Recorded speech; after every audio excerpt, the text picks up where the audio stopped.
Hello दोस्तों, कैसे हैं आप सभी लोग। आई होप आप सभी लोग बढ़िया होंगे और पढ़ाई कर रहे होंगे क्योंकि टाइम अब बहुत ही कम है भैया।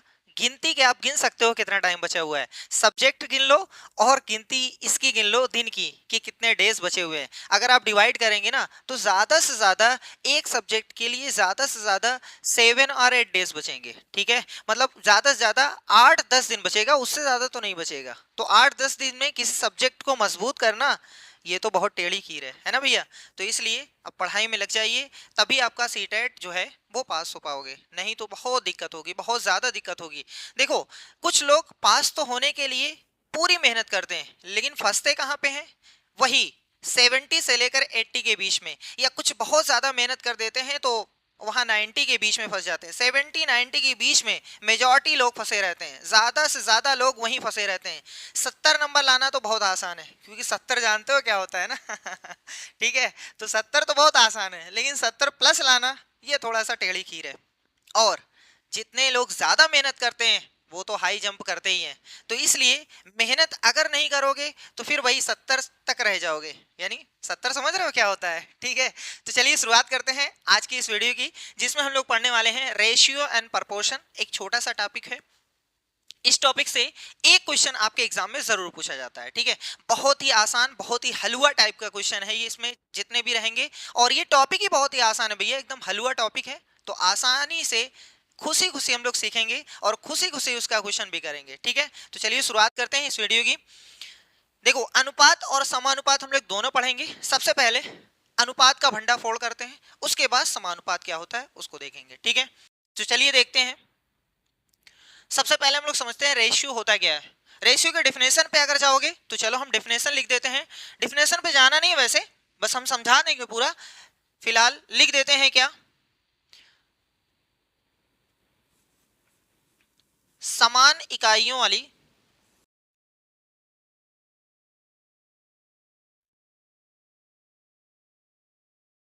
समान इकाइयों वाली राशियों की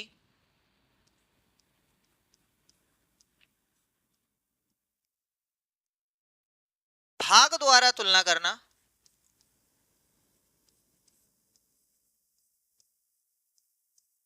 भाग द्वारा तुलना करना अनुपात कहलाता है।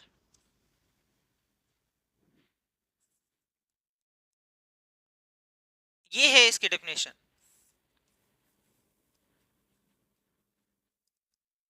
किसी किसी बुक में देखोगे आप तो कुछ वर्ड्स इसमें काटे रहते हैं। क्या क्या कटे रहते हैं वो भी आपको बता देते हैं। देखो, लिखा रहेगा इकाइयों की वाली राशियों जो है, समान इकाइयों वाली राशियों की तुलना करना ही अनुपात है, लेकिन ऐसा नहीं है। इसमें एक चीज हमने जोड़ा है, भाग द्वारा। ये बहुत इंपॉर्टेंट है, भाग द्वारा तुलना करना है। और दूसरी जो इंपॉर्टेंट इसमें बात है वो क्या है, समान इकाइयों वाली राशियों। यानी इकाई वाली, समान इकाई वाली राशि क्या होती है, जैसे अगर हमारे पास 5 सेब है तो उसकी तुलना जो होगी सेब से ही होगी।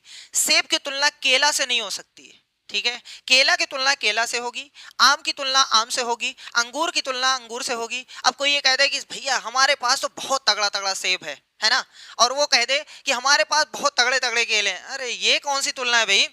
कह दो जो हमारे पास सेब हैं वो आपसे अच्छे हैं, मतलब सेब से अच्छे हैं, तो सेब की तुलना सेब से होगी, केले की तुलना केले से, आम की तुलना आम से, अंगूर की तुलना अंगूर से। ठीक है, गधा की तुलना गधा से।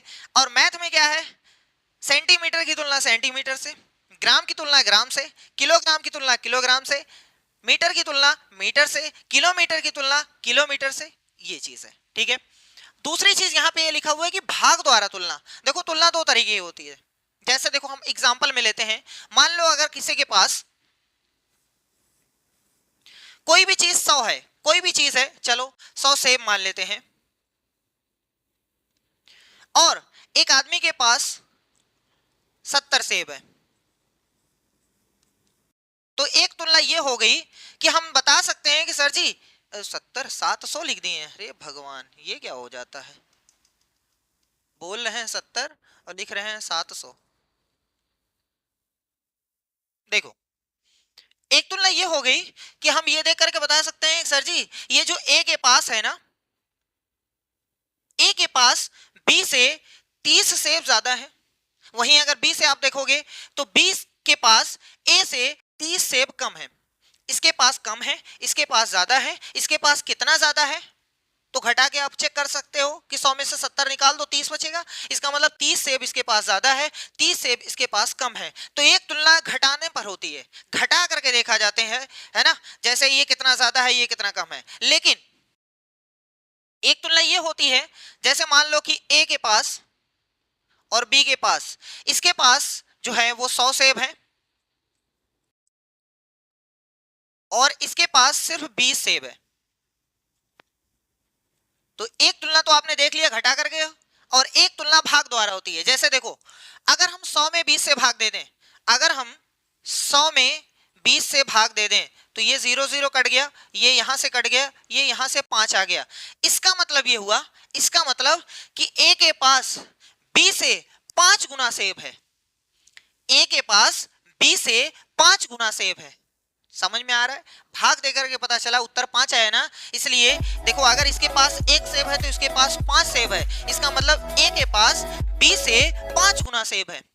और कोई उल्टा पूछे तब कि बी के पास कितने सेब हैं, मतलब कितना गुना है या कितना, तो ये जो है 1/5 है। ये मतलब 5 में से 1 सेब इसके पास है, जिसको 1/5 बोलते हैं।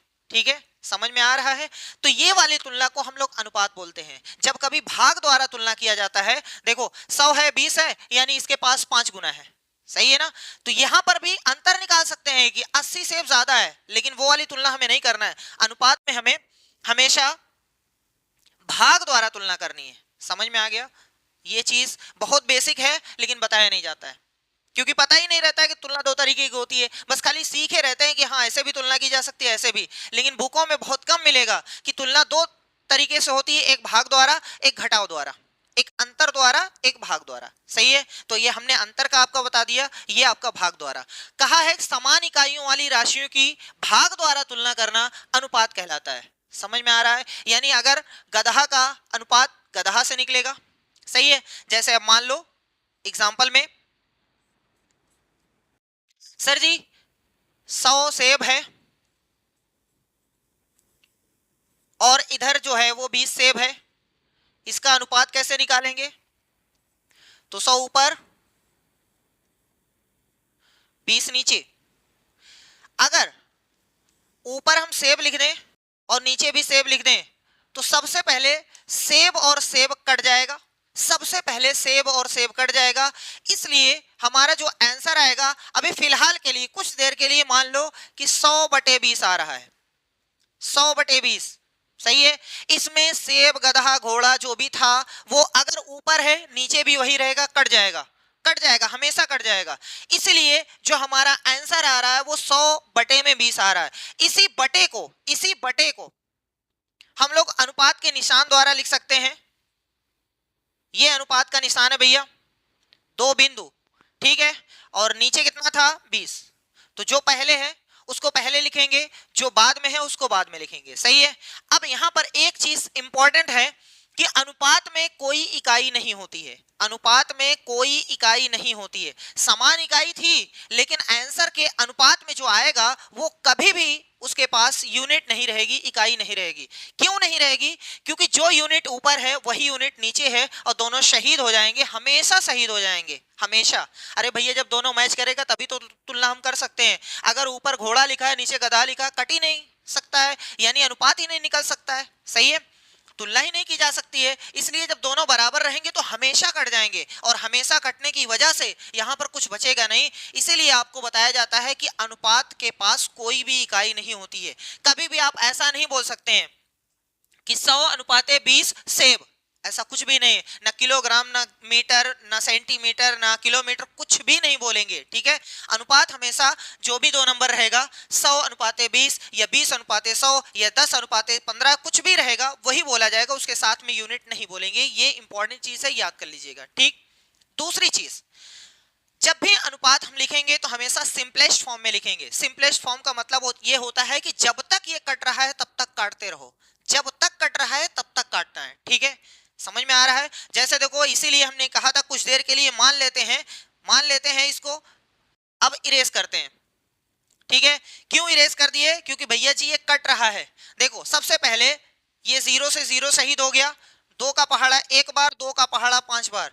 जिस संख्या से आप नीचे काट रहे हो वही संख्या से ऊपर भी काटना पड़ेगा। ऐसा नहीं कि ऊपर आपका पड़ोसी है नीचे आपका रिश्तेदार है, ऊपर वाले को ज्यादा वो देंगे नीचे वाले को कम, ऐसा कुछ भी नहीं है। जिस संख्या से आप ऊपर काटोगे उसी संख्या से आप नीचे काटना है, ठीक है। तो यहां से कट गया, यानी हमारे पास जो उत्तर है ऊपर बचा है 5, नीचे बचा है कुछ नहीं, कुछ नहीं को 1 बोलते हैं, ठीक है। तो इसका उत्तर आ गया है 5:1। ये है अनुपात का निशान। समझ में आ रहा है? कोई दिक्कत है? कोई दिक्कत होगी तुरंत कमेंट करिएगा भैया। कोई भी प्रॉब्लम हो, छोटी से छोटी कोई भी दिक्कत हो, प्लस माइनस ना समझ में आए, गुड़ा उड़ा भी ना समझ में आए, तुरंत कमेंट करके बताइए कि हमें ये नहीं समझ में आ रहा, ये अगली क्लास में बता दीजिएगा, तुरंत हम बता देंगे, ठीक है। कोई भी दिक्कत हो आप शेयर कर सकते हो, कोई प्रॉब्लम नहीं है, ठीक है। यहां तक समझ में आया? यही होता है अनुपात। तो यहां से 2 चीजें हमने सीखा है। पहली चीज ये सीखा है, चलो नोट में लिख लेते हैं आपके लिए। हम यही मान के आपको पढ़ा रहे हैं कि आप हमारे छोटे भाई बहन हो, ठीक हो, है ना, एकदम तगड़े से पढ़ना। चलो भैया पहला, दूसरा, ये 2 पॉइंट तो जरूर नोट कर लेंगे कि अनुपात हमेशा सिंपलेस्ट फॉर्म में लिखा जाता है और अनुपात के पास कोई इकाई नहीं होती है। अनुपात की कोई इकाई नहीं होती है, नोट कर लीजिएगा भैया, कोई इकाई नहीं होती है।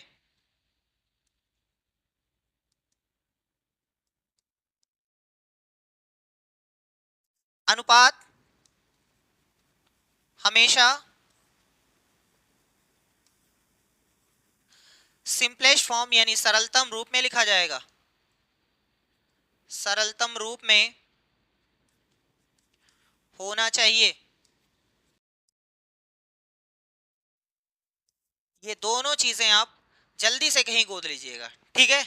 चलो ये 5:1 इसका मतलब अलग है, 1:5 उसका मतलब अलग है, ठीक है। अब ध्यान से सुनिएगा, आपसे पूछा जाएगा कि ए की इनकम बी की इनकम कुछ है, तो ए का अनुपात बी से कितना रहेगा। तो जब कभी भी तुलना करने की बात आएगी, ध्यान से सुनिए, जब कभी भी तुलना करने की बात आएगी तो जिसकी तुलना करेंगे, मतलब जिसकी तुलना आप कर रहे हो उसको ऊपर पटकिएगा और जिससे तुलना कर रहे हो उसको नीचे पटकिएगा। ये कॉन्सेप्ट पूरे मैथ में अप्लाई करना है। जिसकी तुलना आप कर रहे हो उसको ऊपर, जिससे तुलना कर रहे हो उसको नीचे। जैसे योगी जी महान है कि अपने प्रधानमंत्री मोदी जी, ठीक है। यानी अगर हम ये चेक करना चाहते हैं कि योगी जी की तुलना मोदी जी से कर रहे हैं, योगी जी की तुलना मोदी जी से कर रहे हैं, तो जिसकी तुलना कर रहे हैं उसको ऊपर पटकेंगे और जिससे तुलना कर रहे हैं उससे उसको नीचे पटकेंगे, ठीक है। चलो अब इसमें कुछ बेसिक्स का क्वेश्चन है, एकदम बेसिक सा आसान से आसान क्वेश्चन हमने ढूंढा है। देखो क्या कह रहा है कि एक कॉलेज में 4320 विद्यार्थियों में से 2300 लड़कियां हैं।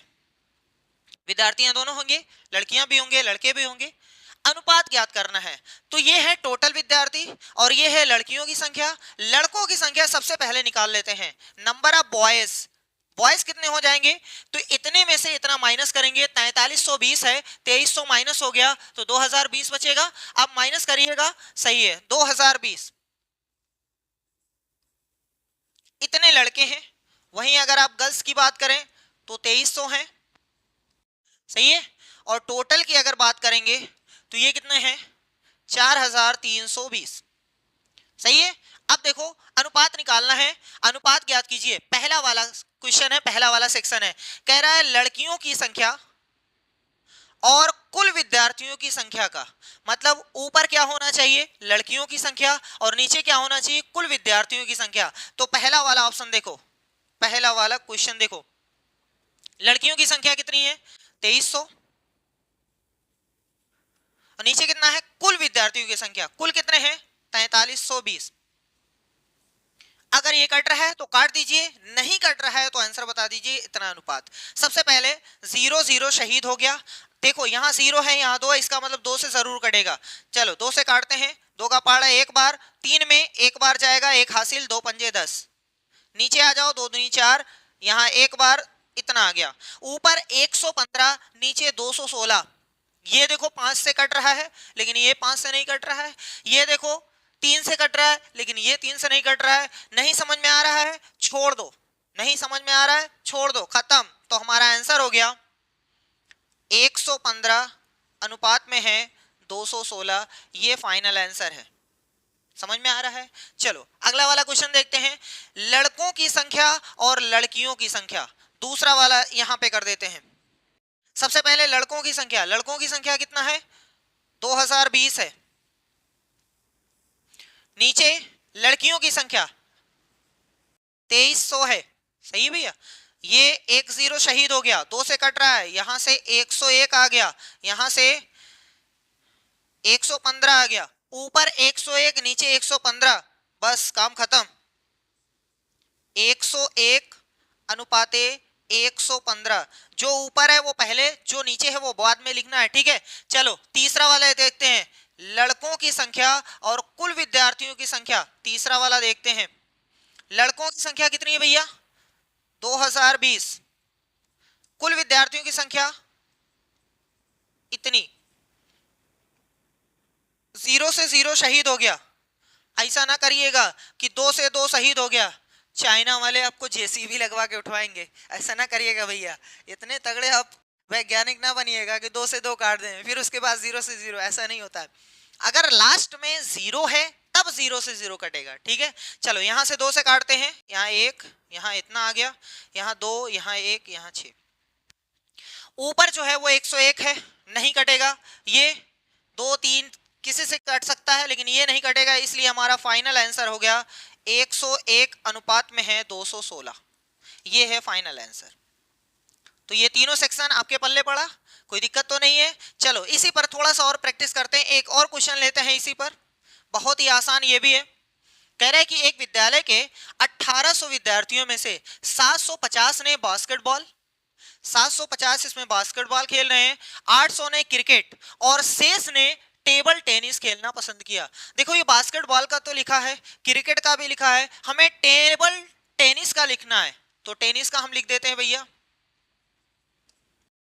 टेनिस का कैसे निकलेगा? टोटल 1800 है, 1800 में 750 यहाँ है, 800 यहाँ है, तो इन दोनों को जोड़ करके इसमें से घटा दीजिएगा, शेष जो बचेंगे वो आपके पास तुरंत निकल आएंगे, है ना।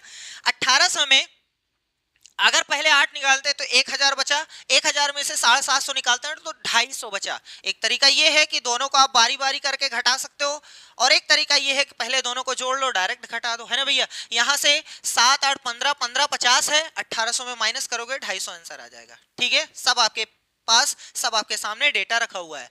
कह रहा है कि यदि एक छात्र केवल एक खेल चुने तो अनुपात ज्ञात कीजिए। मतलब एक छात्र एक ही खेल चुनता है, ठीक है, 2 खेल नहीं खेल सकता है। बस ये फालतू लिखा है, मान के चलो फालतू लिखा है। क्वेश्चन सॉल्व करते हैं। पहला, बास्केटबॉल खेलने वाले और टेबल टेनिस, बास्केटबॉल ऊपर रहेगा, टेबल टेनिस नीचे रहेगा। पहला वाला सेक्शन कर रहे हैं। बास्केटबॉल कितना है भैया?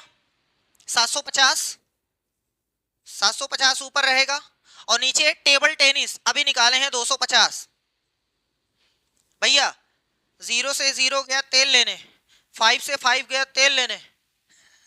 ऐसा ना करिएगा, ठीक है, बार बार बता रहे हैं। चलो यहां से ये 5 से कट जाएगा, 5 पचे 25, यहां पर 15, फिर 5 से कट जाएगा। अगर आपको डायरेक्ट काटना था 25 से तो आप काट सकते हैं, 25 से कम 25, 25 से 75। तो ऊपर कितना आया 3 और नीचे कितना आया 1, तो अनुपात कितना हो गया 3 अनुपाते 1। तो यही है फाइनल आंसर। सही है, समझ में आ गया। चलो सेकंड वाले सेक्शन पे चलते हैं भैया। सेकंड वाला, क्रिकेट खेलने वाले और बास्केटबॉल। क्रिकेट है 800, बास्केटबॉल कितने हैं 750। 0 से 0 गया तेल लेने, 5 से काटते हैं, 5 एकम 5, 5 पचे 25। सही है, यहां भी सही काटे थे, हाँ सही तो काटे थे। चलो भैया 5 एकम 5, 5 30, ऊपर आया 16, नीचे आया 15। अब तो किसी संख्या से नहीं कटेगा जो दोनों को काट दे। कोई ऐसी संख्या नहीं है ना जो दोनों को काट दे। ऐसा नहीं कि 2 से काटने लाओ इसको छोड़ दें, ऐसा नहीं होता है। ठीक है, कि कोई भी एक संख्या आपको चूज करनी है, एक को छोड़ करके, 1 और 0 को छोड़ करके, ठीक है, क्योंकि 0 किसी को काट नहीं सकता है। एक ऐसी तलवार है जो सबको काट सकती है, इसलिए 0 को छोड़ना है और 1 को छोड़ना है। बाकी दुनिया में कोई ऐसी संख्या है जो दोनों को काट दे तो काट दीजिएगा। ठीक है, तो ये फिलहाल नहीं कटेगा। इसका मतलब ऊपर आया 16, नीचे आया 15, तो अनुपात का आंसर आ गया 16 अनुपाते 15। एकदम नन्हा मुन्ना सा क्वेश्चन हमने लिया है ताकि आपके पल्ले पड़े बात। ठीक, चलो तीसरा वाला सेक्शन करते हैं। तीसरे वाले में क्या लिखा हुआ है, बास्केटबॉल खेलने वाले। बास्केटबॉल कितने खेलने वाले हैं भैया, 750। और कुल विद्यार्थियों की संख्या, कुल विद्यार्थी कितने हैं, 1800। तो 1800 नीचे पटकेंगे, 0 से 0 काट देंगे, 5 से काट देंगे, 15 आ जाएगा। और 5 दिए 15, 3 हासिल, 5 छक 30। अभी भी कट रहा है, 3 से कट रहा है, 3 पछे 15, 3 एकम 3, 3 दूनी 6, ऊपर 5 नीचे 12। इसका मतलब अब नहीं कटेगा, तो उत्तर आ रहा है 5/12, जिसको हम लोग अनुपात में लिखते हैं 5:12। सही है, ये हो गया फाइनल आंसर। कोई दिक्कत, कोई परेशानी हो तो बोलो भैया। कोई परेशानी है नहीं है ना, कोई पीड़ा नहीं है। चलो आगे बढ़ते हैं, अब नेक्स्ट क्वेश्चन पे चलते हैं। देखो भैया आराम से देखो, बहुत ही आसान क्वेश्चन है। सीटेट जनवरी 2021 में ये क्वेश्चन बुल्ल से बाहर आया था। क्या कह रहा था क्वेश्चन, क्या है, दो संख्याएं 3:5 के अनुपात में है। जब कभी भी अनुपात दिया रहेगा, अनुपात में कम से कम 2 लोग होने चाहिए। अरे भैया तुलना करनी है तो कम से कम 2 लोग होने चाहिए ना। हमारी तुलना किसी और से की जाएगी तो सामने वाला होना चाहिए ना, या आपकी तुलना किसी और से की जाएगी तो कोई सामने होना चाहिए ना। तो तुलना कम से कम 2 लोगों में होती है। उसके बाद तो आप बढ़ाते चले जाओ, 3 लोग, 4 लोग, 5 लोग, 1000, एक बोरा, एक टाली, चाहे जितने लोगों में कर सकते हो। लेकिन तुलना करने के लिए कम से कम 2 लोगों को होना जरूरी है। ठीक है, वैसे यहां पर भी 2 लोग हैं, एक है 3, एक है 5। अब ध्यान से सुनिएगा, जब कभी भी हम अनुपात का आंसर देते हैं तो वो एक सिंपलेस्ट फॉर्म होता है। मतलब उसको काट पीट कर एकदम ठोकते ठोकते ठोकते ठोकते निकालते हैं एकदम खूजा। तो खूजा बटे खूजा आंसर देते हैं, यानी एकदम छोटे से छोटा कर देते हैं, जितना छोटा हो सके काटते काटते। लेकिन अगर अनुपात दिया है तो हम एग्जैक्ट पे नहीं पहुंच सकते हैं। जैसे क्या हम कहना चाह रहे हैं उसको ध्यान से सुनो पहले। जैसे अगर मान लें कि हमारे पास 16/32 लिखा है, इसको हमने मेहनत से काट करके उत्तर आपको बताया 1:2। अब हम कह दें कि 1:2 अनुपात का आंसर है, क्या आप बता सकते हो ओरिजिनल में कितना रहा होगा? कोई नहीं बता सकता है, कोई भी नहीं बता सकता है। ठीक है, उसके लिए कुछ और इंफॉर्मेशन होनी चाहिए तभी कोई बता सकता है। ठीक है, जैसे 1:2 तो 5 और 10 में भी है, 5 और 10 में भी तो 1:2 है। तो क्या ये संख्या 5 और 10 रही होगी? नहीं। 10 और 20 में भी तो 1:2 का अनुपात है। क्या ये संख्या 10 और 20 रही होगी? नहीं, संख्या थी 16 और 32। सही है ना। तो इसीलिए जब कभी अनुपात दिया हो तो हम डायरेक्ट एग्जैक्ट नहीं पहुंच सकते हैं कि हाँ संख्या हमारी इतनी ही रही होगी। अरे भैया किस्मत बहुत ही अच्छी है, बहुत ज्यादा अच्छी है तो एग्जैक्ट आप पहुंच सकते हो, नहीं तो बुझनी बुझाने वाला काम करोगे। इससे अच्छा है कि जब कभी भी अनुपात दिया रहे तो हम एग्जैक्ट पर नहीं पहुंच सकते हैं। मतलब कितने से काटा गया है नहीं पता है, कितने से उसको काटा गया है, 5 से काटा गया है कि 10 से काटा गया है कि 16 से काटा गया है कि 4 से काटा गया है कि 8 से काटा गया है, किससे काटा गया है नहीं पता है। ठीक है, मतलब जिससे काटा गया उसी से गुणा करोगे तभी तो वहां पहुंचोगे। जैसे यहां हमने 16 से काट दिया था, तो जब इस संख्या में 16 से गुणा करोगे तभी तो वहां एग्जैक्ट पहुंच सकोगे। अगर आप 5 से गुणा करोगे तो यहां पहुंच जाओगे, 10 से गुणा करोगे तो यहां पहुंच जाओगे। इसलिए एग्जैक्ट पहुंच पाना बहुत ही मुश्किल है। इसीलिए जब कभी भी क्वेश्चन में ये चीज दिया रहेगा अनुपात, तो हम उसके साथ x लगा लेते हैं। सही है, देखो पहले इसको इरेज कर दें।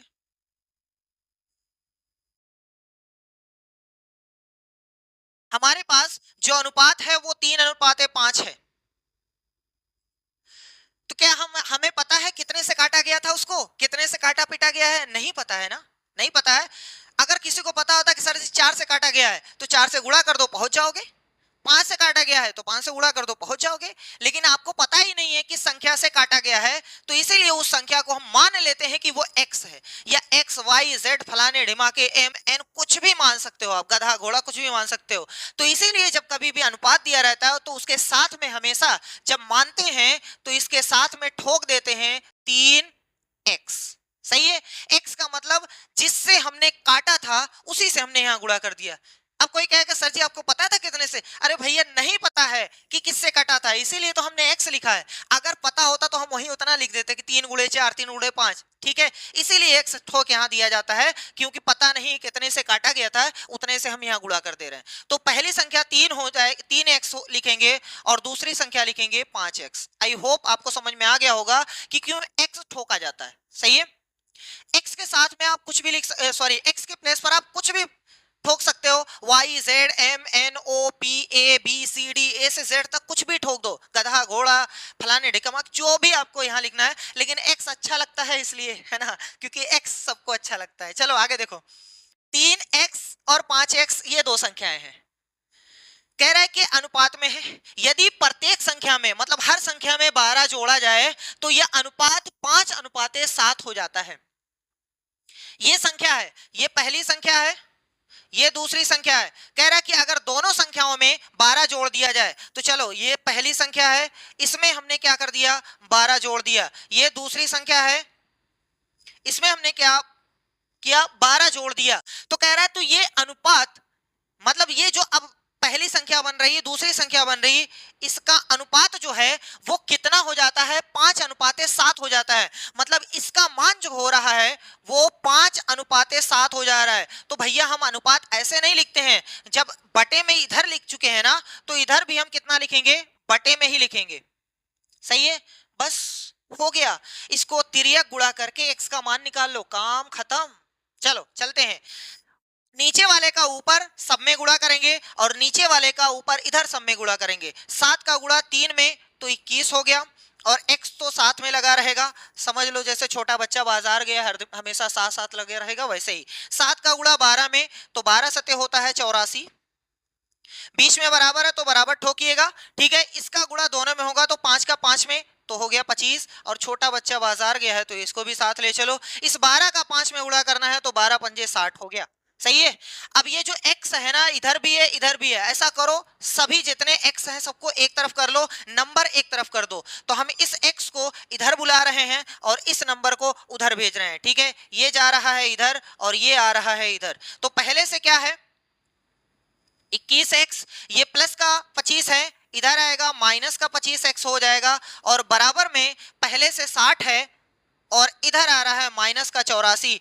आप चाहो तो ऐसे भी कर सकते थे कि इस 60 को इधर बुला लिए होते, 21x को उधर बुला लिए होते, तब भी सही था, 101%, कोई भी दिक्कत नहीं थी। अब इसको सॉल्व करेंगे तो 25 में से 21 निकलेगा। क्यों निकलेगा, क्योंकि भैया ये माइनस है ये प्लस है, प्लस माइनस घटता है, इसलिए जो बड़ा होता है 25, तो 25 में से 21 निकालेंगे तो 4, x रहेगा साथ में, छोटा बच्चा है साथ में तुम चाहे जो खाओ पियो साथ में वो रहेगा हमेशा। इसलिए ऐसा मान सकते हो कि ये 21 घोड़ा है और ये 25 घोड़ा है, तो 25 घोड़े में से 21 घोड़ा निकाल दो तो 4 घोड़ा बचेगा। बताओ ये माइनस बचेगा कि प्लस, तो जो बड़ा होता है उसी का निशान लगता है, ये बार बार बताया जा रहा है। बराबर में आ जाओ, 84 में से 60 निकल गए तो 24 आएगा, लेकिन 84 में से निकला है इसलिए उसका भी निशान लगेगा साथ में, ठीक है। अगर आपने ऐसा किया होता कि 60 को इधर भेजते 21 को उधर, तो आपको इस माइनस से छुटकारा मिल गया होता। लेकिन हम अगर दोनों तरफ माइनस देखते हैं तो काट सकते हैं, कोई भी प्रॉब्लम नहीं है। यहाँ x बराबर हम लिख सकते हैं 24 उधर रहेगा। 4 और x के बीच में क्या कनेक्शन है, 4 और x के बीच में गुणा होता है, तो गुणा उधर जाता है तो भाग बनता है। इसका मतलब ये जाएगा तरे यानी नीचे, 4 का पहाड़ा 1 बार और 4 का पहाड़ा 6 बार, यानी x का उत्तर आ गया 6। x का मान कितना आ गया 6। सही है, समझ में आया, x का मान आया 6। तो ये x का मान क्या आया है, कि क्या आया है उसके लिए आपको सोचना पड़ेगा सर जी x क्या था। x एक ऐसी संख्या थी जिस संख्या में हमने किसी संख्या से काटा था, काटने के बाद हमने सोचा कि हमें नहीं पता है कि किससे काटा गया है, तो अब पता चल गया है किससे आपने काटा था, 6 से। इसका मतलब संख्या में अगर संख्या आपको प्राप्त करनी है तो इस 6 से गुणा करोगे तभी आपको संख्या मिलेगी। तो बस अगर x का मान आ गया है तो यहाँ 3 गुणे x है, यानी 3 छक 18, तो पहली संख्या 3x है, तो x के प्लेस पर 6 अगर पटकोगे तो 3 गुणे 6, ये सब पहला क्वेश्चन है इसलिए पूरा करके बता दे रहे हैं, लेकिन ये सब डायरेक्ट करने वाला है। 3x यानी 3 गुणे 6 18 हो गया, 5 गुणे 6 तो 30 हो जाएगा, ठीक है भैया। इसका मतलब ये हुआ कि पहली संख्या 18 थी, दूसरी संख्या 30 थी, क्या पूछा है? तो कह रहा है कि दी गई दोनों संख्याओं का योग बताओ, दोनों संख्याओं का योग। पहली संख्या ये है, दूसरी संख्या ये है, आप इन दोनों को जोड़ना है आपको। तो भैया यहां से हो गया 48, यानी उत्तर आ गया 48। कौन सा सही है? Option A is the right answer. बहुत ही आसान, बहुत ही छोटा सा क्वेश्चन था, बस खाली समझाने में वक्त लगा है। सही है, समझ में आ रहा है? देखो, एक तरीका यह है कि एग्जैक्ट आप नंबर पे पहुंच जाओ कि पहली संख्या कितनी थी, दूसरी संख्या कितनी थी। सही है, 18 पहली संख्या, दूसरी संख्या 30 है, हमने जोड़ दिया 48। दूसरा तरीका यह है कि हम एग्जैक्ट संख्या पे ना पहुंचे, हमें जोड़ चाहिए तो हम डायरेक्ट जोड़ करके गुणा कर दें। जैसे देखो, पहली संख्या आपने क्या माना था? 3x। पहली संख्या आपने 3x माना था, दूसरी संख्या 5x माना था। इसका आपने क्या निकालना है? संख्याओं का योग। पहले ही हम जोड़ देते हैं तो यहां से 8x हो गया। इनका जोड़ कितना हो गया? 8x। अब लाओ x का यहां रख देते हैं, तो 8 गुणे x यानी 6, तो 8 गुणे 6, तो उत्तर कितना हो गया भैया? 48।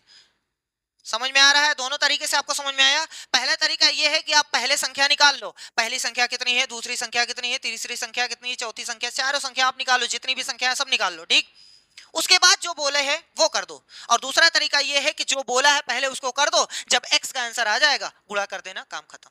सही है, तो ये था। अब चलो अगले क्वेश्चन पे चलते हैं। देखो भैया, किसी चतुर्भुज के चारों कोणों की मापों का अनुपात, हमने बताया है कि अनुपात जब भी कभी भी रहेगा तो उसके साथ में एक्स वाई जेड फलाने निकाम लगाना पड़ेगा। चलो भैया, पहला अनुपात कितना है? 1:2, 2:3, 4। चतुर्भुज की जब ज्योमेट्री की क्लास होगी तो चतुर्भुज का यही पोस्टमार्टम करेंगे, पूरा हर एक पार्ट अलग अलग करके दिखाया जाएगा। कोण कितने होते हैं, और भुजा कितनी होती है, परिमाप कितना होता है, क्षेत्रफल कितना हो, सारा चीज यहाँ सिखाया जाएगा। ठीक है, तो चलो पहला देखो, अनुपात। हमने कहा था कि अगर पहला है तो उसके साथ में एक्स वाई जेड लगाना पड़ेगा। चलो मान लिया कि ये एक एक्स हो गया, तो दूसरे के साथ में क्या वाई लगा सकते हैं? नहीं, ये चीज याद रखिएगा। एक क्वेश्चन में जो चीज आपने पहले वाले को दिया है वही दूसरे वाले को, क्योंकि जब हम संख्या को काटते हैं तो क्या ऊपर अलग संख्या से नीचे अलग संख्या से काट सकते हैं? नहीं काट सकते हैं ना, सेम संख्या से काटना पड़ता है। तो जब आप संख्या पे जा रहे हो तो आपको सेम संख्या से गुणा करना पड़ेगा। अगर आपने यहाँ एक्स लिया है तो दूसरे में भी एक्स ही लेना पड़ेगा, तीसरे में भी एक्स ही लेना पड़ेगा, चौथे में भी एक्स ही लेना पड़ेगा।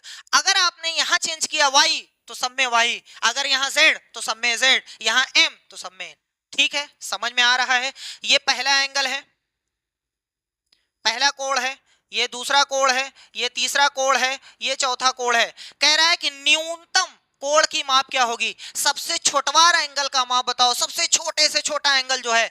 देखो भैया, इसके पास 4 गधा है, इसके पास 3 गधा है, इसके पास 2 गधा है, इसके पास 1 गधा है, तो सबसे छोटा तो ये है, सबसे बड़का पूछा होता तो ये होता है ना। चलो अब कैसे सॉल्व करेंगे, क्योंकि एक इंफॉर्मेशन आपको और चाहिए। हमने बताया पिछले वाले क्वेश्चन में एक इंफॉर्मेशन आपको और चाहिए, तभी आप निकाल सकते हो, नहीं तो नहीं। तो अगली इंफॉर्मेशन कहां से पता चलेगी? देखो, पहला, दूसरा, तीसरा, चारों कोण हमने लिख दिए हैं। आपको बताया जाएगा कि चारों कोणों का योगफल 360 अंश होता है। चतुर्भुज के चारों कोणों का योगफल 360 अंश होता है। कैसे आप त्रिभुज का निकालते हो, कैसे आप चतुर्भुज का निकालते हो, कैसे आप पंचभुज का निकालते हो, कैसे आप षटभुज का निकालते हो, सबका बताया जाएगा फार्मूला। ठीक है, लेकिन फिलहाल अभी इतना तो सबको पता होगा कि चतुर्भुज के चारों कोणों का योगफल 360 अंश होता है। तो ये पहला कोण है, ये दूसरा, ये तीसरा, ये चौथा। अगर हम इसको जोड़ दें, अगर हम इसको जोड़ दें तो उत्तर हम कितना लिखेंगे? क्योंकि हमें पता है 360 होता है, इसलिए हम 360 ही लिखेंगे। बस काम खत्म। सॉल्व कर दो, एक इंफॉर्मेशन अलग से आपको पता है, 360 अंश होता है चारों कोणों का फल। चलो लगाते हैं भैया, एक गधा है, 2 गधा है, 3 गधा है, 4 गधा, कुल मिलाकर के कितने गधे हो गए? 4 3 7 2 9 1 10, यानी 10 गधे हो गए। 10 गधा बराबर है 360, तो एक गधा बराबर कितना हो जाएगा, यानी x बराबर कितना हो जाएगा? तो 360 बटे में 10, जीरो गया तेल लेने, आपके पास x का आंसर आ गया 36। यानी आपने अपने कोण को 36 से काटा था, तो कोण पर जाने के लिए 36 से गुणा कर दो, बस काम खत्म। अब दो तरीका यहां से है, जो आपसे पूछा जाए वो निकाल लो, या सबका कोण का मान निकाल लो। आपसे पूछा है न्यूनतम कोण का माप, यानी सबसे छोटवार, सबसे छोटवार तो यही है भैया, एक x का मान निकालना है यानी एक गुणे में x करना है, तो यानी वही तो रहेगा, वही तो रहेगा 36 अंश। तो सबसे छोटे का मान होगा 36 अंश। सबसे बड़ा पूछा होता तो इसका। सही है, समझ में आ रहा है, कोई दिक्कत तो नहीं है। यहाँ बहुत सारे क्वेश्चंस आपसे पूछे जा सकते हैं, बहुत ज्यादा क्वेश्चंस आपसे पूछे जा सकते हैं। क्या क्या पूछा जा सकता है उसमें थोड़ी सी झलक हम आपको दिखाना चाहते हैं। देखो आराम से सुनो, इसको ऐसे देखना है, इसको ऐसे देखना है कि सर जी जब कभी भी अनुपात दिया रहेगा ना, तो हम मान लेंगे कि ये एक गधा है, ये दो गधा है, ये तीन गधा है, ये चार गधा है। यानी कुल मिलाकर के कितने गधे हो गए? 4 3 7 2 9 1 10। तो 10 10, इसको कुछ लोग कहते हैं यूनिट लिख लो। अरे भैया यूनिट लिखो चाहे जो लिखो, गधा घोड़ा कुछ भी लिख सकते हो, एक्स लिख लो, कोई दिक्कत नहीं है, ठीक है। 10 यूनिट का मान कितना है? 360, क्योंकि आपको पता है 360 सभी का योगफल 360 होता है। जीरो से जीरो गया तेल लेने।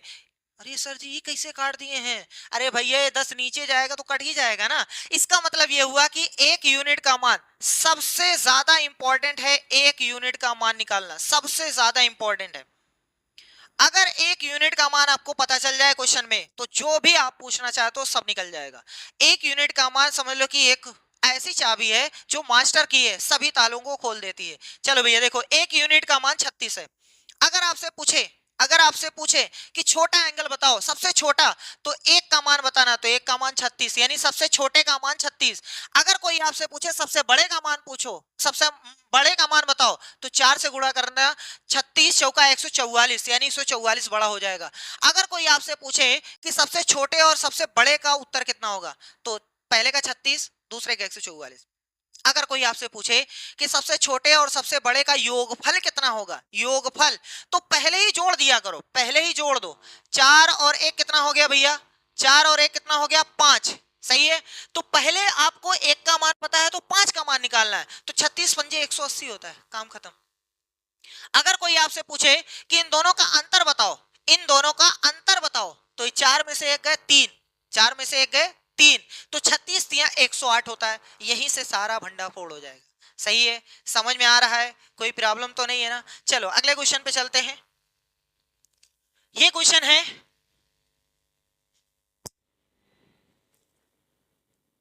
किसी चतुर्भुज के कोण इतने के अनुपात में है, चतुर्भुज के सबसे छोटे तथा सबसे बड़े कोण का अंतर बताओ। बस काम खत्म। चाहो तो आप x का मान के लगाओ, चाहे डायरेक्ट करो। चलो x मान के लगाते हैं, तो पहला हो जाएगा 3x, दूसरा हो जाएगा 5x, उसके बाद हो जाएगा 7x, उसके बाद कितना हो जाएगा 9x। सही है, चारों कोणों का योगफल कितना होता है, तो हम यहीं पर जोड़ देते हैं। लो भैया, इनका योगफल होता है 360 अंश। अब इधर जोड़ते हैं, 3 5 7 9, 9 7 16, 16 3 16 3 19 5 24। सही है भैया, फिर से एक बार, 8 7 15 9 24। सही है, 360।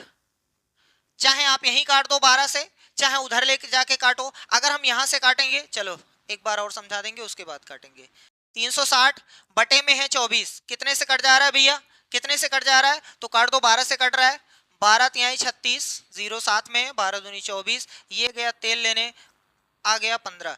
आप यहीं से भी काट सकते थे, 24x बराबर में है 360, यहां से भी काटा जा सकता था 12 से, 12 दूना 24, 12 तिया 36, 0 साथ में, 2 एक कम 2, और यहां से 15। इसका मतलब x का मान कितना आ गया? 15।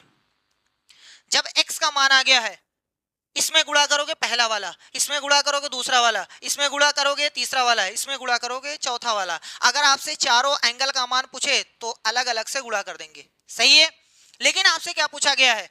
चतुर्भुज के सबसे छोटे तथा सबसे बड़े कोण का अंतर। अब कुछ लोग ऐसा करेंगे कि सबसे छोटे निकाल लेंगे, सबसे छोटा 3x है, लाओ निकाल लेते हैं। 3x यानी 3 गुणे 15, x का मान 15 आया ना, तो 45 हो गया, खुशी खुशी बता देंगे 45। सबसे बड़ा 9x है, 9x है, तो 9 में 15 से गुणा करेंगे तो 15 9 135, खुशी खुशी बता देंगे। उसके बाद कहा गया है अंतर, तो अंतर करेंगे यानी 135 में से 45 निकालेंगे, उसके बाद बताएंगे 90 अंश। ये है फाइनल आंसर, ये है फाइनल आंसर तीसरा वाला। लेकिन भैया इतना करने की क्या जरूरत थी? हमने कहा जो पूछे वो बताओ। सबसे छोटे और सबसे बड़े का कोण का अंतर पूछा है, सबसे बड़ा कितना है? 9 है, सबसे छोटा कितना है 3 है, इन दोनों का अंतर बताओ 6 है, सही है। अरे 9x में से 3x निकालेंगे 6x बचेगा। बस आपसे पूछा 6x का मान बता दो हमें, काम खत्म। 6 गुणे 15 तो उत्तर कितना आ गया 90 अंश। अंतर पूछा तो अंतर बताओ ना, आपसे ये थोड़ी ने पूछा है कि सबसे छोटे कोण का मान कितना है, बड़के वाले का मान कितना है, ये नहीं पूछा है, बस ये पूछा अंतर बताओ। तो कोई जरूरत नहीं थी हमें डायरेक्ट निकालने की, हम ऐसे भी निकाल सकते थे। ठीक है, चलो अगले क्वेश्चन पे बढ़ते हैं। कहां पहुंचे भैया? तीन संख्याएं इतने के अनुपात में हैं और उनके घनों का योग इतना है, इन तीनों संख्याओं का योग कितना होगा? सीटेट जनवरी 2024 में ये बुल्ले से बाहर आया था क्वेश्चन, उसका सलूशन क्या है देखो। पहली संख्या कितनी हो जाएगी 2x, दूसरी 3x, तीसरी 4x। आराम से सुनो, और उनके घनों का योग, उनके घनों का योग मतलब ये पहली संख्या है, इसका घन करो, घन का मतलब 3 घात लगाओ, घनों का योग मतलब इसका भी घन करना है, इसका भी घन करना है, उसके बाद योग बोला है, योग है ना, तो योग लगाने के लिए यहां प्लस लगाते हैं, और इस योग का उत्तर कह रहा है 3 3 9 5 7, बस सही है। जब हम इसको मेहनत से सॉल्व करेंगे तो हमें x का मान निकलेगा, x का आंसर निकलेगा। जब x का आंसर निकलेगा तो हम पहली संख्या, दूसरी संख्या, तीसरी संख्या निकाल सकते हैं, लेकिन वो हमसे पूछा है कि इन तीनों संख्याओं का योग कितना होगा। योग तो पहले संख्या निकालें उसके बाद जोड़ें, या एक तरीका है पहले जोड़ के रखे रहो, जब x का मान आएगा गुणा कर दीजिएगा। यानी आपसे ये पूछ रहा है कि 2x 3x 4x का योगफल कितना हो जाएगा, तो भैया 4 3 7 2 9, यानी आपसे पूछा है 9x का मान, बस इसी का मान आपसे पूछा है, बाकी किसी के नहीं पूछा है, सही है।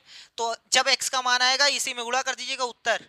चलो करते हैं, 2 का क्यूब, 2 का क्यूब का मतलब होता है 2 की घात 3, 2 की घात 3 का मतलब होता है कि 2 को 3 बार लिखो, 2 गुणे 2 गुणे 2, तो उसका उत्तर आएगा 2 का क्यूब का मतलब 8 होता है। ऐसे यहाँ x का क्यूब तो x क्यूब रहेगा, प्लस लगा है तो प्लस ठोक दो, 3 का क्यूब इसका मतलब 3 को 3 बार लिखना है, तो 3 गुणे 3 गुणे 3 यानी 27 आ जाएगा।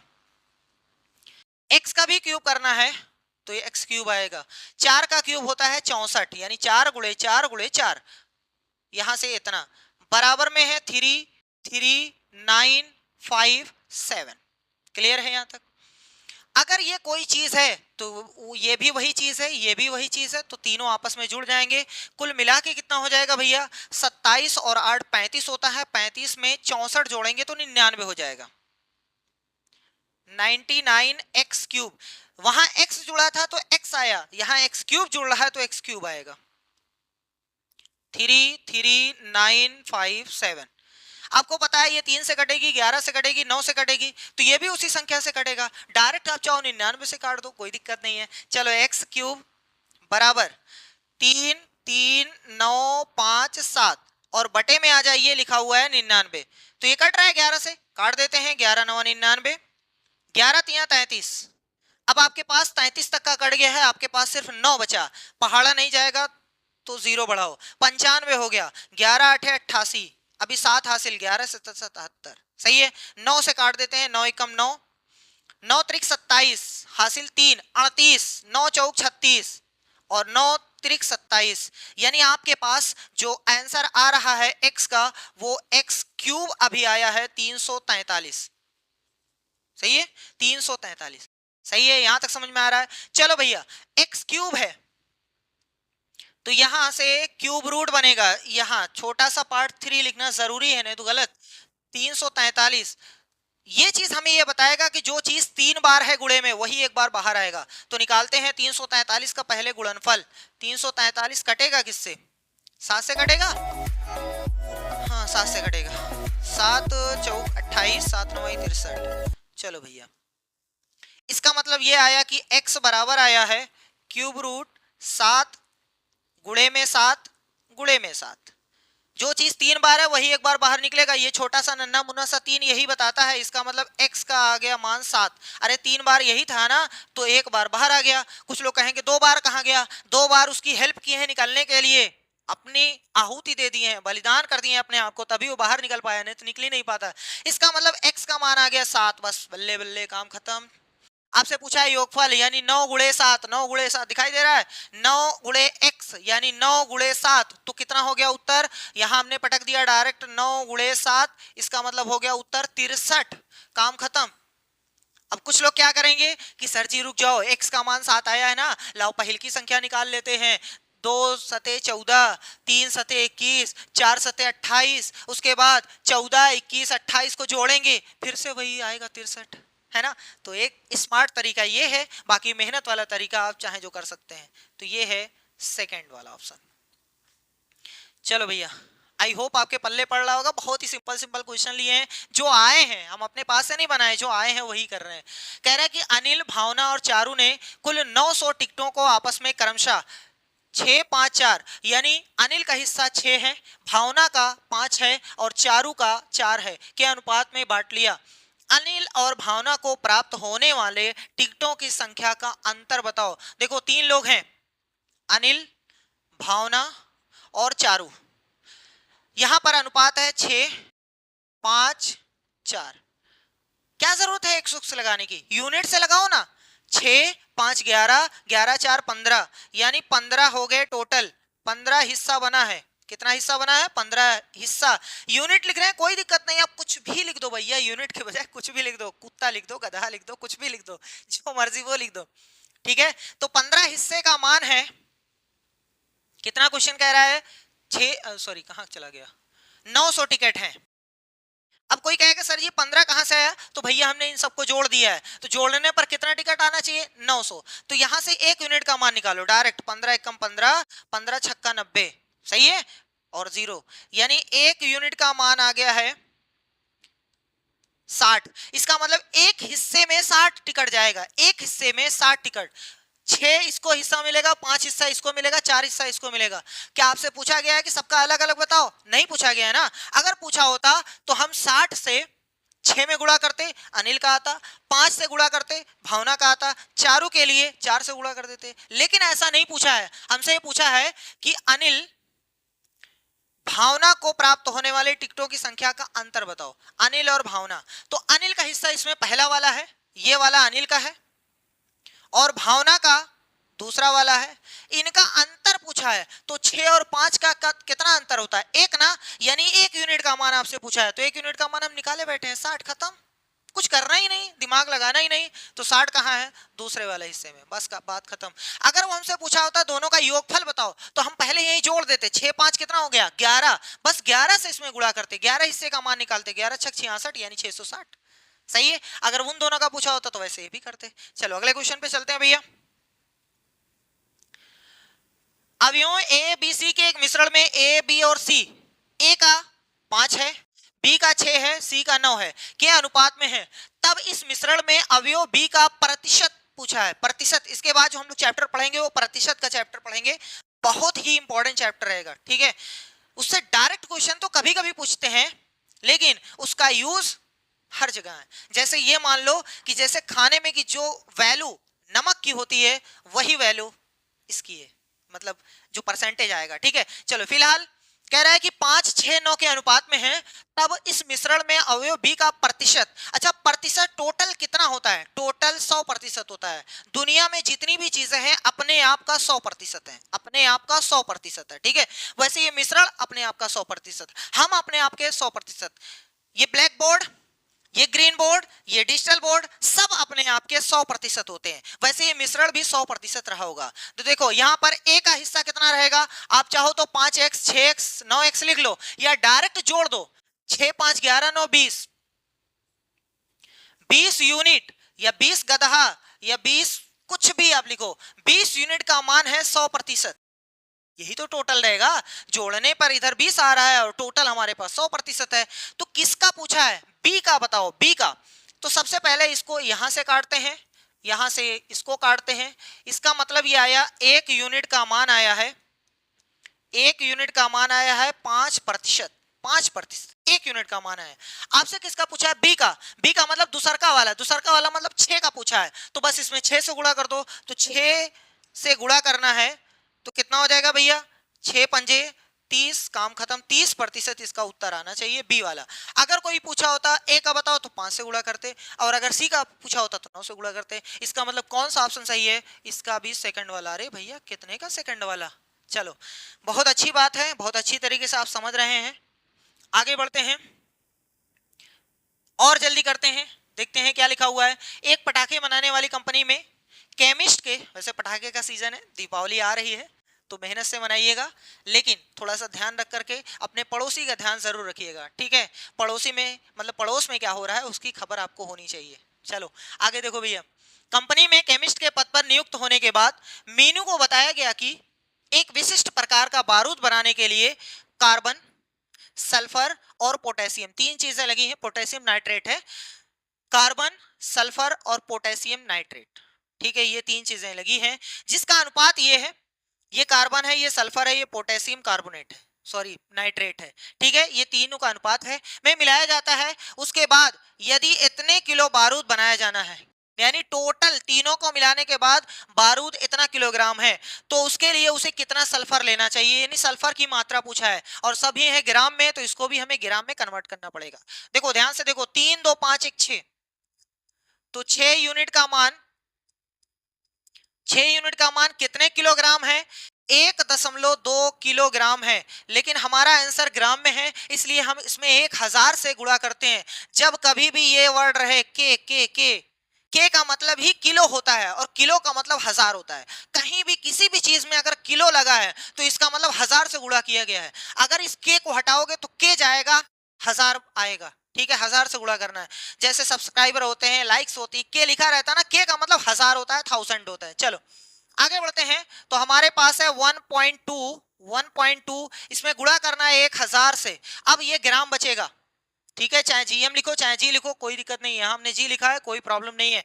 अब भैया दशमलव, अगर आप जीरो वाली संख्या से, अगर आप जीरो वाली संख्या से गुणा करते हो, ध्यान से सुनिएगा, यही कॉन्सेप्ट क्लियर हो जाए। जब कभी भी आप जीरो वाली संख्या से गुणा करते हो तो जितने जीरो होते हैं पॉइंट उतने राइट खिसकता है, राइट में कूदता है। जैसे हमारे पास 1 जीरो है, 2 जीरो है, 3 जीरो है, तो हम अपना पॉइंट इधर से 3 प्लेस तक खिसकाएंगे। अब ध्यान से देखना, हमारे पास एक ही पॉइंट है, देखो यही सिर्फ है, लेकिन सर जी हमें तो 3 खिसकाना है, तो हम कहां से लाएं? तो 2 जीरो बढ़ा लो, जितना कम पड़ेगा उतना जीरो बढ़ा देंगे, ठीक है? जितने जीरो से गुणा होगा उतना पॉइंट इधर जाएगा, और अगर भाग देंगे तो लेफ्ट आएगा, भाग में लेफ्ट और गुणा में राइट चलता है। चलो इतना ग्राम आ गया, बस भैया काम खत्म। 6 यूनिट का मान है, 6 गधा का मान है 1200 ग्राम। इसका मतलब एक का कितना हो जाएगा? 200 ग्राम। एक यूनिट का मान 200 ग्राम है। आपका किससे पूछा गया है? किसका पूछा गया? कार्बन, सल्फर, पोटेशियम, किसका पूछा गया है? बारूद। तो उसके लिए कितना सल्फर पूछा है? सल्फर। सल्फर कौन से नंबर पे? पहले पे, दूसरे पे, तीसरे पे? दूसरे पर। दूसरे वाले में गुणा करना है। दूसरा वाला कितना है? 2 है, इसलिए आपको 2 से गुणा करना पड़ेगा। चलो भैया 2 से गुणा करते हैं, 200 में 2 से गुणा कर देते हैं तो उत्तर आ जाएगा 400 ग्राम। का खत्म। 400 कहाँ है कहीं? ये देखो है। अगर आपसे पूछा होता कार्बन बताओ तो 3 से गुणा, और पोटेशियम नाइट्रेट बताओ तो 1 से गुणा। सही है, चलो ये खत्म हुआ। आगे बढ़ते हैं भैया। अब आ गया प्रपोर्शन। बहुत अच्छी बात, रेशियो का जितना कॉन्सेप्ट आपके हिसाब से जरूरी था, जिससे क्वेश्चन पूछे गए हैं, जिसके पूछे जाने की संभावना है, वो हमने सब करा दिया है। समानुपात, देखो इसका नेम से ही पता चल रहा है, समानुपात, सम अनुपात। अगर किसी का सम का मतलब बराबर होता है ना भैया?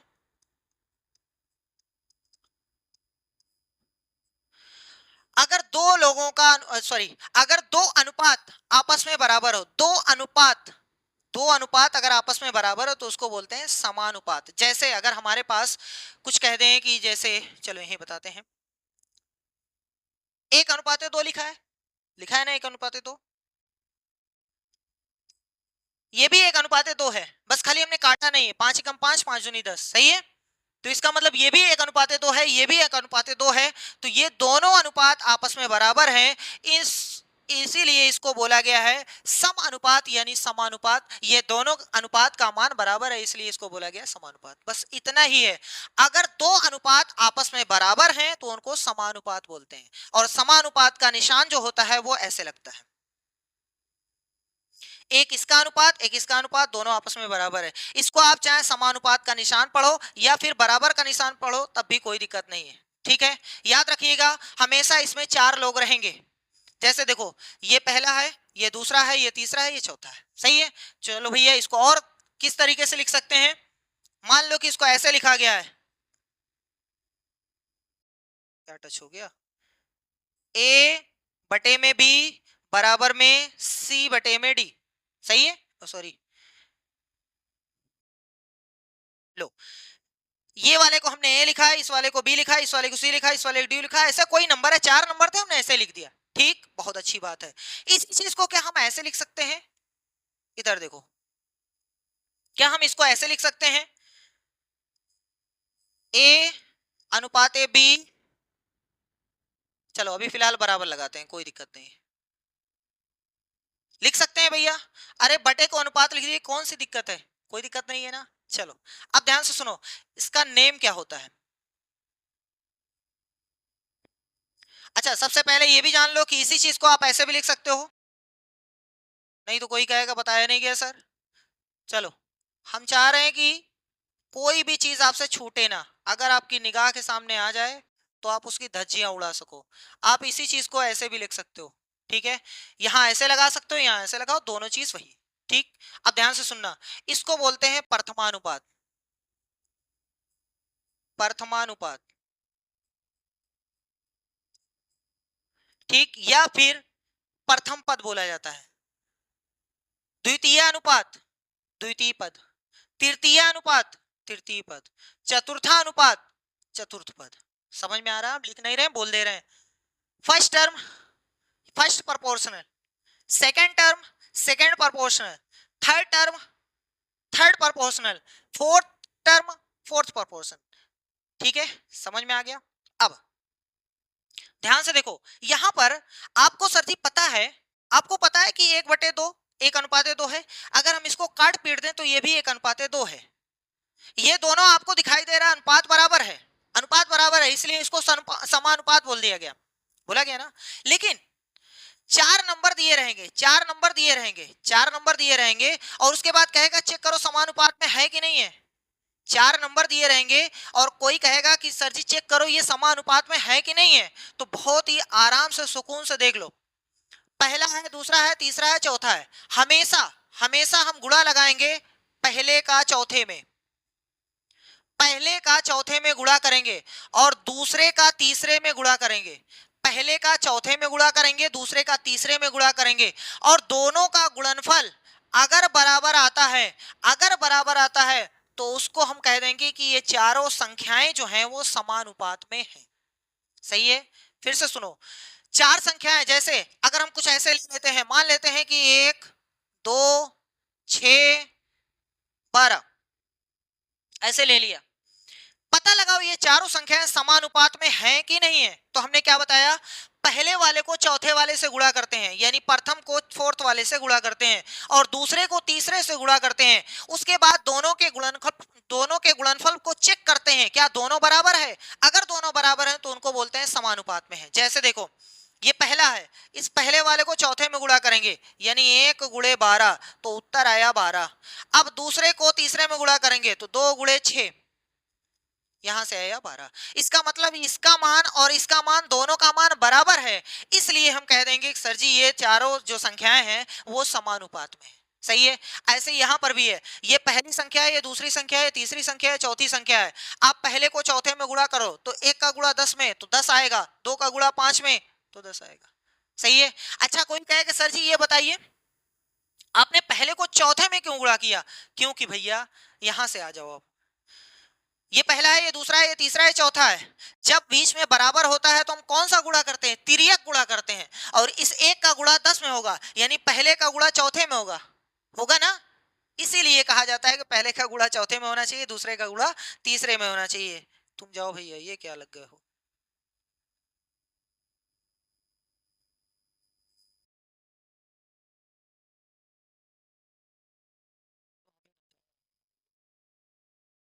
चलो समझ में आ रहा है पहले का गुणा चौथे में क्यों करते हैं, कोई दिक्कत है? यहां तक आपको समझ में आ गया। आप चेक भी कर सकते हैं कि किस तरीके से आप ऐसे समानुपात में है या नहीं है। पहले का चौथे में, दूसरे का तीसरे में गुणा करेंगे, उनके बाद देखेंगे।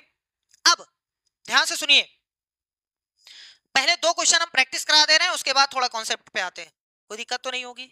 चलो दो क्वेश्चन देख लो आप पहले। कह रहा है कि यदि 14, 12, 34, 30 प्रत्येक में x जोड़ा जाए तो इस प्रकार इसी क्रम में प्राप्त संख्याएं समानुपात में होती हैं। पहले फिर से सुनो, ये चार संख्या है 14, 12, 34, 30। कह रहा है इसमें x जोड़ा जाए, मतलब इसमें कुछ जोड़ा जाएगा, तब कह रहा है कि समानुपात में होती है। मतलब पहले समानुपात में नहीं है, पहले समानुपात में नहीं है। समानुपात में चेक करने का दो तरीका, एक तरीका जो फार्मूला वाला, एक तरीका जो आपको डायरेक्ट बताया गया था। फार्मूला वाला अगर आप करोगे तो 14 का 30 में गुणा करेंगे, 14 तिया 42, 420। 12 का 34 में गुणा करेंगे तो 420 नहीं आएगा। इसका मतलब ये चारों संख्या समानुपात में नहीं है, नहीं है, 101% नहीं है। आप गुणा करके भी चेक कर सकते हो, इन दोनों का गुणा करो, उसके बाद इन दोनों का गुणा करो, देख लो दोनों का मान बराबर नहीं आएगा, इसका मतलब समानुपात में नहीं है। सही है। और दूसरा तरीका यह है कि सर जी पहली संख्या और बटे में दूसरी संख्या, इसका जो अनुपात होता है वही अनुपात तीसरी संख्या और चौथी संख्या में होना चाहिए। क्या अनुपात आपको सही दिखाई दे रहा है? दोनों का अनुपात बराबर है। काट पीट के देखो, ये 2 से कट रहा है, हम वैसे खाली चेक करा रहे हैं, ठीक है। 2 सते 14, 2 छक 12, इसका अनुपात 7:6 आ रहा है। यहाँ पर 2 से काटोगे, यहाँ 17, यहाँ 15, इसका अनुपात 17:15 आ रहा है। 7, 6, 17, 15 क्या बराबर है? नहीं बराबर है ना, इसलिए ये समानुपात में नहीं। ठीक, अब समझ में आया। बस खाली ये चेक करने का तरीका आपको बताया है कि इस तरीके से आप चेक कर सकते हो कि समानुपात में है या नहीं है। चलो भैया ऐसे ही जाना पड़ेगा तुम्हें। लो भैया अब देखो, कह रहा है प्रत्येक में x जोड़ा जाता है तो इस प्रकार प्राप्त संख्याएं समानुपात में हो जाती हैं। ये 14 और 12, इसका जो अनुपात रहेगा वो 34 और 30 इसके अनुपात के बराबर नहीं है। लेकिन अगर इसमें x जोड़ा जाए, प्रत्येक में x जोड़ा जाए, सब में, इसमें भी x जोड़ा जाए और इसमें भी x जोड़ा जाए, इसमें भी x जोड़ा जाए, इसमें भी x जोड़ा जाए, तब कह रहा है कि जो प्राप्त संख्याएं होंगी, यानी ये जो बड़की वाली संख्या, ये बड़की वाली संख्या, ये चारों संख्याएं आपस में समानुपात में होती हैं। तो हमने कह दिया कि इसका मान इसके मान के बराबर होगा। सही है, पहले नहीं थी, x जोड़ने पर हो गया। उसके बाद कह रहा है कि इसका मान बताओ। ओहो सर जी 12x + 9, पहले तो हमें x चाहिए। x 1 है कि 2 है, 3 है, 4 है, 5 है, कितना है? जब तक x नहीं पता रहेगा तब तक हम इसका मान नहीं निकाल सकते हैं। तो यहां से x का मान निकाल दें। एक तरीका सुनो पहले, जो ओरल है, जो बहुत मेहनत से होगा, करिएगा नहीं। वैसे कुछ क्वेश्चंस में हो जाता है, कुछ क्वेश्चंस में नहीं हुआ, जैसे इसमें आपको बड़ी मेहनत करनी पड़ेगी। एक तरीका यह है कि लाओ सोच लेते हैं कि सर जी ये 14 है, ये 12 है, लाओ सोच लेते हैं इसमें कुछ जोड़ देते हैं, 2 जोड़ देते हैं, तो 2 यहां भी जोड़ो, 2 यहां भी जोड़ो, 2 यहां भी जोड़ो, 2 यहां भी जोड़ो, उसके बाद प्राप्त संख्याओं को फिर से काटो पीटो, चेक करो अनुपात बराबर है कि नहीं। सही है, एक तरीका ये है। और दूसरा तिर्यक गुणा कर दो, बेस्ट है। आराम से सुनिएगा, पहले इस 14 का दोनों में होगा, फिर x का दोनों में होगा, तो हम करते हैं, आप बस खाली देखते जाइए। 14 का 30 में तो 420 हो जाएगा, इसी 14 का x में तो 14x हो जाएगा। इस 14 का दोनों में हो गया, अभी x का दोनों में करना है, तो 30 का x में तो 30x हो जाएगा, और x का x में तो x स्क्वायर हो जाएगा। बीच में बराबर है तो ठोक दीजिए। इस 12 का 34 में और इसी 12 का x में, तो 12 का 34 में 12 चौक 48 होता है, 4 हासिल, 12 तिया 36 और 4 40, 408 हो जाएगा। अब इस 12 का x में तो 12x हो गया। अभी मामला यही खत्म नहीं है, अभी x का दोनों में करना है, तो x का 34 में तो 34x और x का x में तो x स्क्वायर। अब देखो, आप डरिए नहीं, यहां प्लस एक्स स्क्वायर है, यहां भी प्लस एक्स स्क्वायर है। अब चाहे ये वाला x उधर ले जाओगे तो माइनस एक्स स्क्वायर हो जाएगा, ये भी गधा का स्क्वायर है, ये भी गधा का स्क्वायर है, और दोनों कट जाएंगे, घट जाएंगे, 0 हो जाएगा। इसलिए चाहे आप इसको इधर ले आओ तब काटो, चाहे आप इसको उधर ले जाओ तब काटो, और चाहे यहीं ऐसे तलवार चला दो तब भी कट जाएगा। डाउट ना करिएगा, ये प्लस है, उधर जाएगा, माइनस होगा तो घट जाएगा। इसको अगर इधर बुलाना है तो ये आएगा इधर माइनस, तब घट जाएगा। हम बिना इधर उधर ले जाके काट सकते हैं, कोई दिक्कत नहीं। अगर दोनों सेम साइन है तो, दोनों सेम साइन है तो इधर उधर है, काट सकते हो। चलो आगे बढ़ो भैया। देखो यहाँ 420 बच रहा है, खुश हो जाओ। 14 गधा है, 30 गधा है, कुल मिलाकर 44 गधा हो गया। बराबर में आ जाओ, 408 है, गोद दो, प्लस में आ जाओ 12 गधा, 34 गधा, कुल मिलाकर के 46 गधा हो गया। देख लो हमारा थोड़ा कैलकुलेशन हो सकता है मिस्टेक हो जाए, तो थोड़ा सा आप निगाह इधर जरूर रखिएगा। अब गधा वाले गधा की तरफ जाएं, नंबर वाले नंबर की तरफ। हम इस नंबर को इधर बुला रहे हैं और इसको कह रहे हैं भैया टाटा बाय बाय। तो 420 पहले से बचा हुआ है और इधर माइनस में आ रहा है 408। बराबर में जो चीज पहले था वो रहेगा अपने घर में। और यहां से, अरे भैया आपके घर में मेहमान आते हैं तो क्या आप घर छोड़ के भाग जाते हैं? नहीं ना। वैसे ये जो घर है 46x का है, 46x पहले रहेगा, ये 44x मेहमान बन के उधर आ रहा है, तो प्लस है तो माइनस आएगा, 44x बाद में लिखा जाएगा। सही है। तो चलो 420 में से 408 निकल गया तो 12 बचेगा, और यहाँ 46 में से 44 निकल गया तो 2x बचेगा। इस 2 को इधर बुला लो तो 12 बटे में 2 आ जाएगा। इसका मतलब x का मान आ गया नन्हा मुन्ना सा 2। काट करके दिखा दें, 2 एक कम 2, 2 ये क्या लिख दिए, 6 आ रहा है भैया, कौन सी ज्यादा जल्दी में 6 आ रहा है। 2 एक कम 2, 2 छक 12। सही है। तो x का मान 6 आ गया। अब चलो क्वेश्चन मेन यहां से स्टार्ट है। क्वेश्चन है 12x प्लस 9 का स्क्वायर रूट का मान बताओ। तो भैया 12x प्लस 9 इसका मान बताना है आपको। तो 12 गुणे में 6 प्लस में 9, पहले गुणा करते हैं फिर जोड़ेंगे, ठीक है। तो 12 छक 72, 72 प्लस 9 यानी 81 आ गया। तो 81 का वर्गमूल होता है 9, यानी फाइनल आंसर कितना है 9। कौन सा सही है? पहला वाला। खोदा पहाड़ निकली बिस्तुइया यानी छिपकली। ठीक है। तो चलो ये खत्म हुआ। अगले क्वेश्चन पे बढ़ते हैं। क्या इसी से रिलेट करता हुआ क्वेश्चन है? हाँ, ये क्वेश्चन हमने जानबूझ के लिए है, सीटेट 2019 में पूछा गया है। कभी कभी क्वेश्चन ऐसा होता है कि जो ऑप्शन के थ्रू लग सकता है। जैसे संख्याएं इतने में से प्रत्येक में से कौन सी संख्या घटाई जाए ताकि इस प्रकार इसी क्रम में प्राप्त संख्याएं समानुपात में हो जाएं। घटाने के बाद हो जाएंगी, इसका मतलब पहले नहीं है। पहले नहीं है। आप चाहो तो चेक कर सकते हो, पहले 50 रहेगा, बटे में 61 रहेगा, इसका अनुपात 92 117 के साथ देख लो, दोनों का अनुपात बराबर नहीं होगा। आप चेक करके देख सकते हैं, या इसका इसमें गुणा करिए, इसका इसमें गुणा करिए, दोनों का देखिए बराबर नहीं आएगा। ठीक है। वो कह रहा है कुछ घटाया जाए उसके बाद बराबर हो जाएगा। अब देखो समानुपात में हो जाएगा, तो क्या घटाया जाए, ऐसी कौन सी संख्या है जिसको घटाया जाए? तो अब इसमें थोड़ा सा ऑप्शन के थ्रू कर सकते हैं। 17 घटा के देख लिया जाए, 19 घटा के देख लिया जाए, 23 घटा के देख लिया जाए, 14 घटा के देख लिया जाए। शुरुआत करते हैं 17 से। अगर हमारे पास 50 है, हमारे पास पहली संख्या कितनी है भैया? हम इस वाले को चेक कर रहे हैं, ध्यान से देखिएगा। इस वाले को सब में घटाना है। 50 में से 17 निकल गया तो आपके पास 33 बचा है। 61 में से 17 निकालेंगे तो 44 बचा है। 92 में से 17 निकालेंगे तो 75 बचा है। 117 में से 17 निकालेंगे तो 100 बचा है। सही है। अब काट पीट करके चेक करते हैं क्या इनका अनुपात बराबर है। देखते हैं, ये 11 से कट रहा है, 11 3 33, 11 चौक 44, अब नहीं कटेगा। ये 25 से कट रहा है, 25 3 75, 25 चौका 100। इसका मतलब 3:4 इसका भी मान आ रहा है, 3:4 इसका भी मान आ रहा है। इसका मतलब अनुपात समान है, इसलिए समान अनुपात हो गए। सही है। तो इसका मतलब यह हुआ कि 50 में से आपने कितना घटाया, या इसमें से आपने कितना घटाया, इसमें से कितना, इसमें से कितना, कितना आपने घटाया है। तो 17 घटाने पर ऐसा हो गया कि संख्याएं जो है वो समानुपात में है। आंसर हो गया, बल्ले बल्ले, खत्म। सही है। तो कुछ क्वेश्चंस ऐसे भी आपको मिलेंगे जिसमें आपको ऑप्शन के थ्रू चलना पड़ेगा। अगर आप चाहो तो ऐसे भी कर सकते हो। पहली संख्या 50 है, 50 में से x घटा लो। दूसरी संख्या 61 है, इसमें से x घटा लो।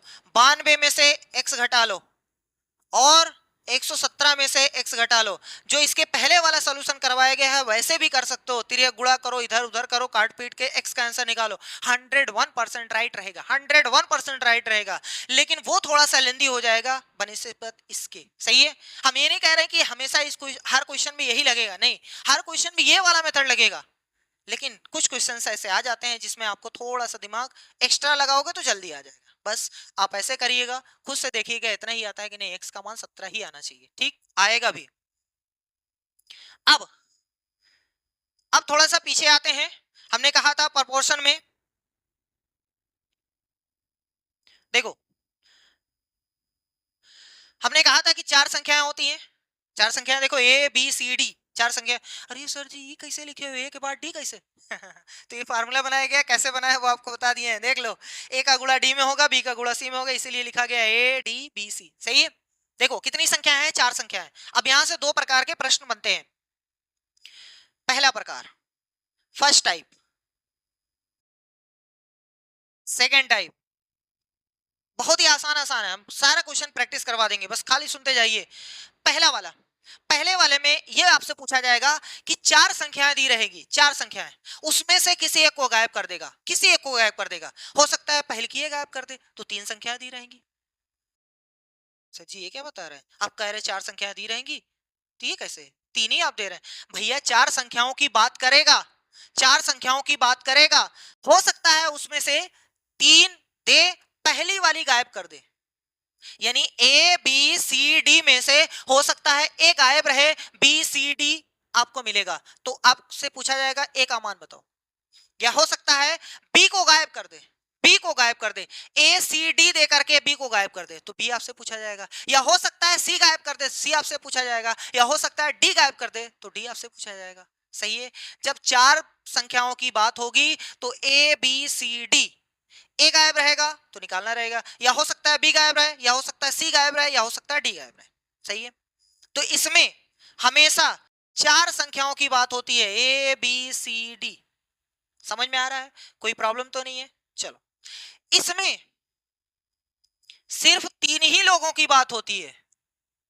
ये कैसे सर जी, होगा होगा, आराम से देखो। ये इसमें तीन संख्याओं की बात करेगा, सिर्फ तीन संख्याओं की बात करेगा, और उन तीनों में से एक संख्या गायब रहेगी। तीन ही की बात होगी, एक संख्या गायब रहेगी। वो हो सकता है पहली गायब रहे, या हो सकता है बी गायब रहे, या हो सकता है सी गायब रहे, तीनों में से कोई एक।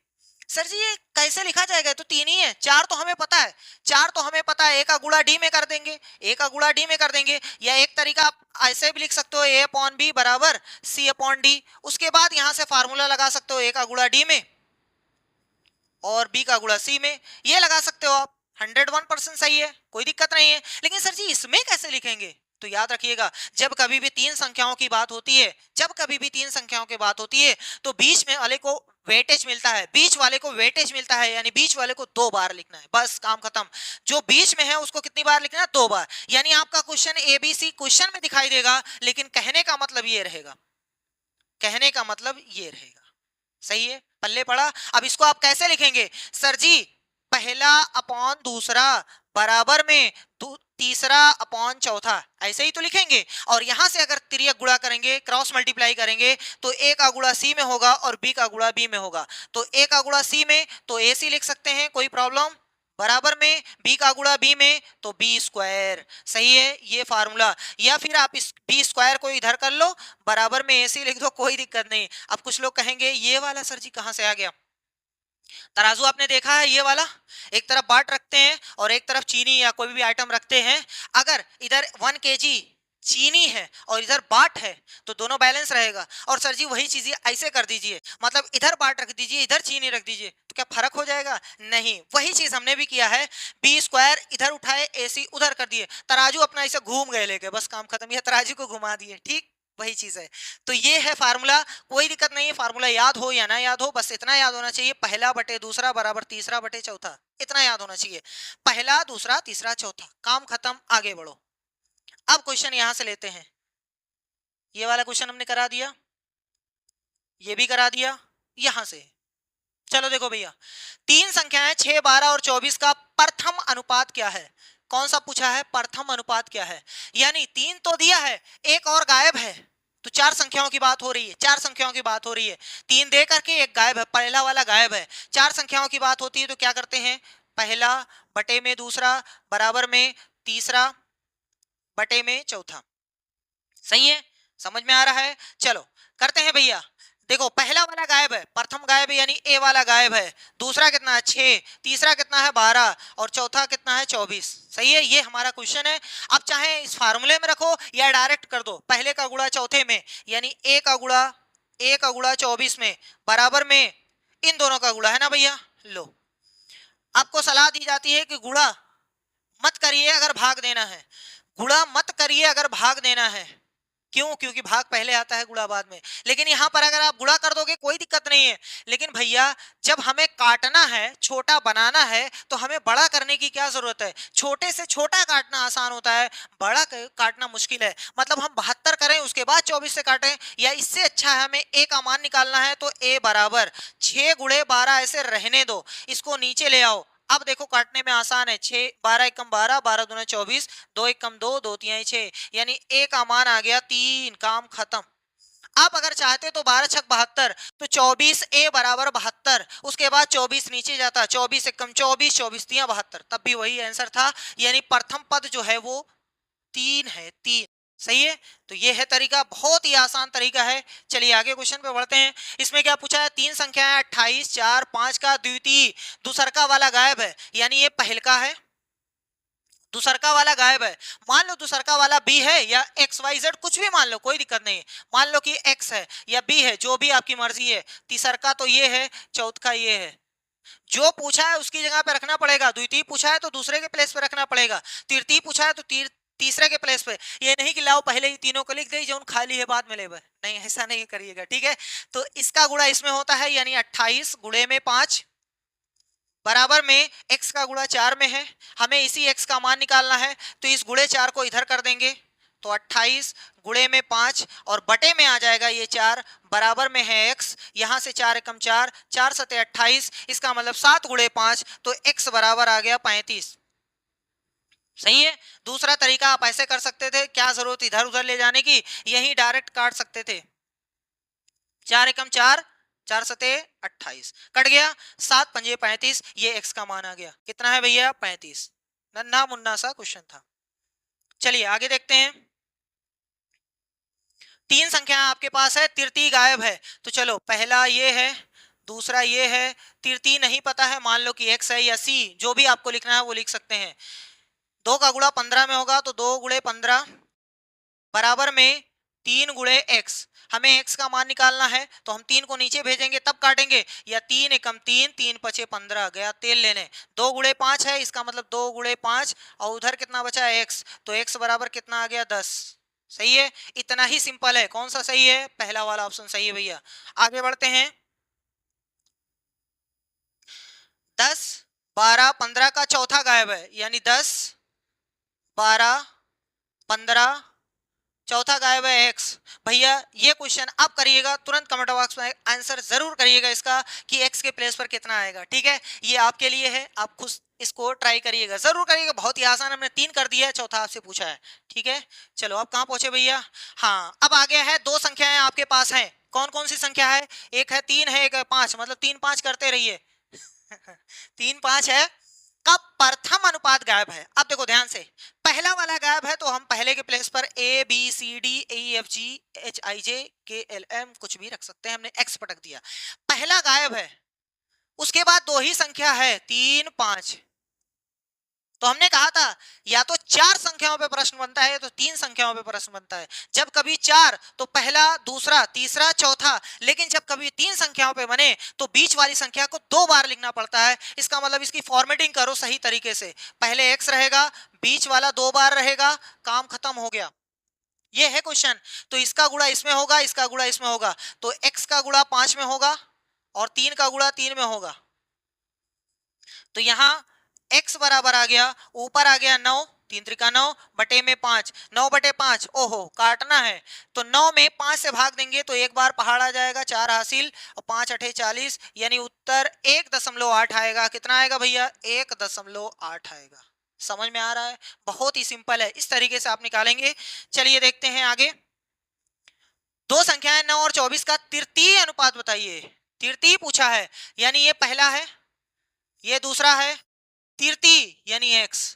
3 ही लोग तो हुए, चौथा अपने पास से लिख दें? नहीं नहीं नहीं नहीं नहीं, 3 ही का क्वेश्चन है ये, तो बीच वाली संख्या 2 बार लिखना है, यानी 9, 24, 24 और यहाँ x, बस काम खत्म। इस 9 का गुणा x में होगा, तो 9 गुणे x बराबर में 24 गुणे 24। सही है भैया। तो x बराबर, आप चाहो तो यही काटो या डायरेक्ट ऊपर नीचे करके काटो, कोई भी दिक्कत नहीं है। लो भैया काटो भैया, दिक्कत नहीं होनी चाहिए। 3 से, 3 त्रिका 9, 3 अठे 24, 3 एकम 3, 3 अठे 24, तो उत्तर आ गया x बराबर 8 गुणे में 8, 8 गुणे में 8, इसका मतलब x बराबर 64। 64 कितना है भैया? 64 कहाँ है? ये नहीं है? अरे लास्ट वाले में बैठा हुआ है, निगाह जानी चाहिए। ठीक है, चलो आगे क्वेश्चन पे चलते हैं।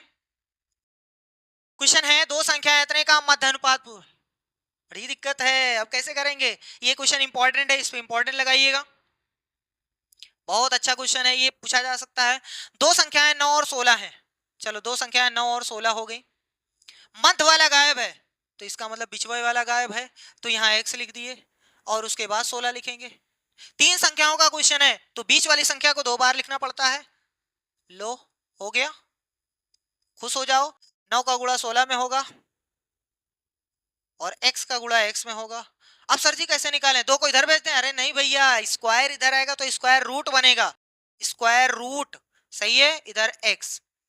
चलो 9 इसके अंदर, 16 इसके अंदर। आप चाहो तो 16 9 144, उसमें से 12 बाहर निकाल लो, या फिर ऐसे सोच सकते हो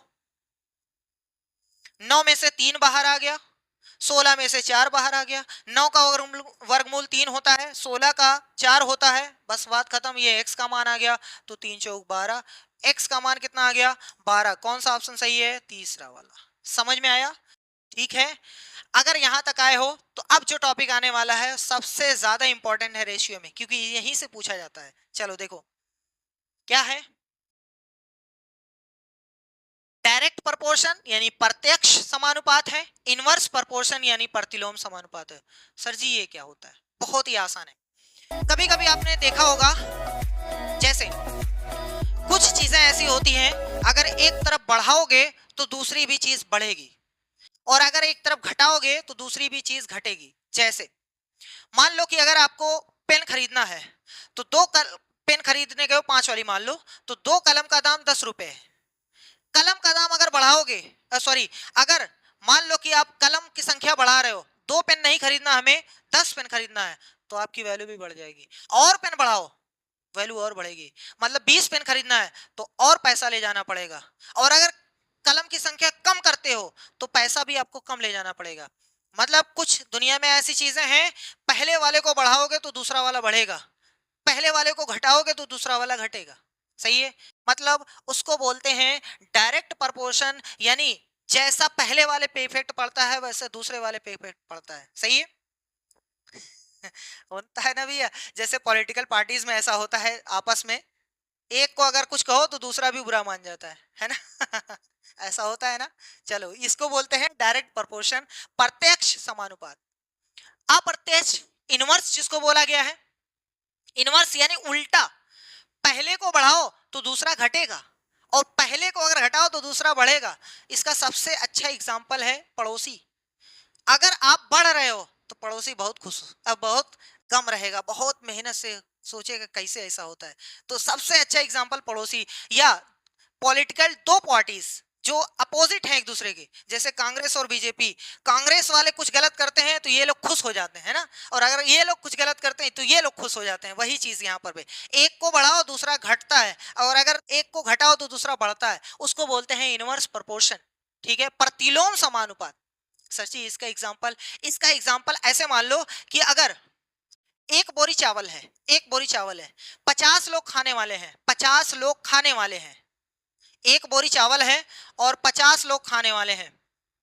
मान लो ये 20 दिन चलता है, 20 दिन चलता है, 50 लोग खाने वाले हैं, 50 पीपल खाने वाले हैं, 20 दिन चलता है।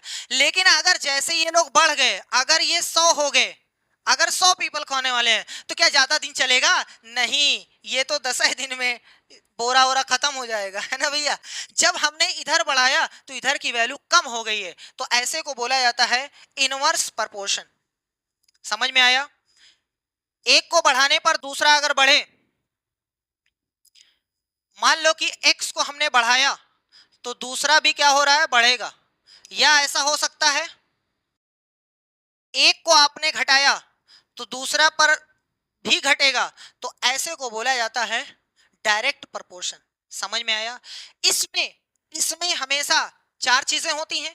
जैसे इसको यूनिटरी मेथड से भी सॉल्व किया जाएगा, क्वेश्चन आएगा, अभी बता रहे हैं क्वेश्चन आएगा। ठीक है, इसको यूनिटरी मेथड से सॉल्व किया जाता है, लेकिन यूनिटरी हम लोग करेंगे नहीं, हम लोग अनुपात समानुपात पढ़ रहे हैं। ठीक है, देखो चार चीजें रहती हैं। जैसे आपसे पूछा जाएगा 5 कलम का दाम 50 रुपया है, तो 25 कलम का दाम बताओ। यूनिटरी से हो सकता है, लेकिन जब 5 कलम का दाम 50 रुपया है तो हमने कलम की संख्या जो है बढ़ा दिया, 25 कलम को पूछा है, तो इधर दाम भी तो बढ़ जाएगा ना। मतलब एक को बढ़ाओ दूसरा भी बढ़ रहा है तो ये इधर आएगा। ठीक है, चार चीजें रहेंगी, हमेशा याद कर लीजिएगा, चार चीजें रहेंगी। ध्यान से सुनिए, चाहे ए बी सी डी लिख लो, चाहे x1 y1 लिख लो, कोई भी दिक्कत नहीं, चार चीजें हम ऐसे लिख लेते हैं। ये एग्जाम्पल के तौर पे यहां लिखा जा रहा है, एग्जाम्पल के तौर पे x1 y1 x2 y2।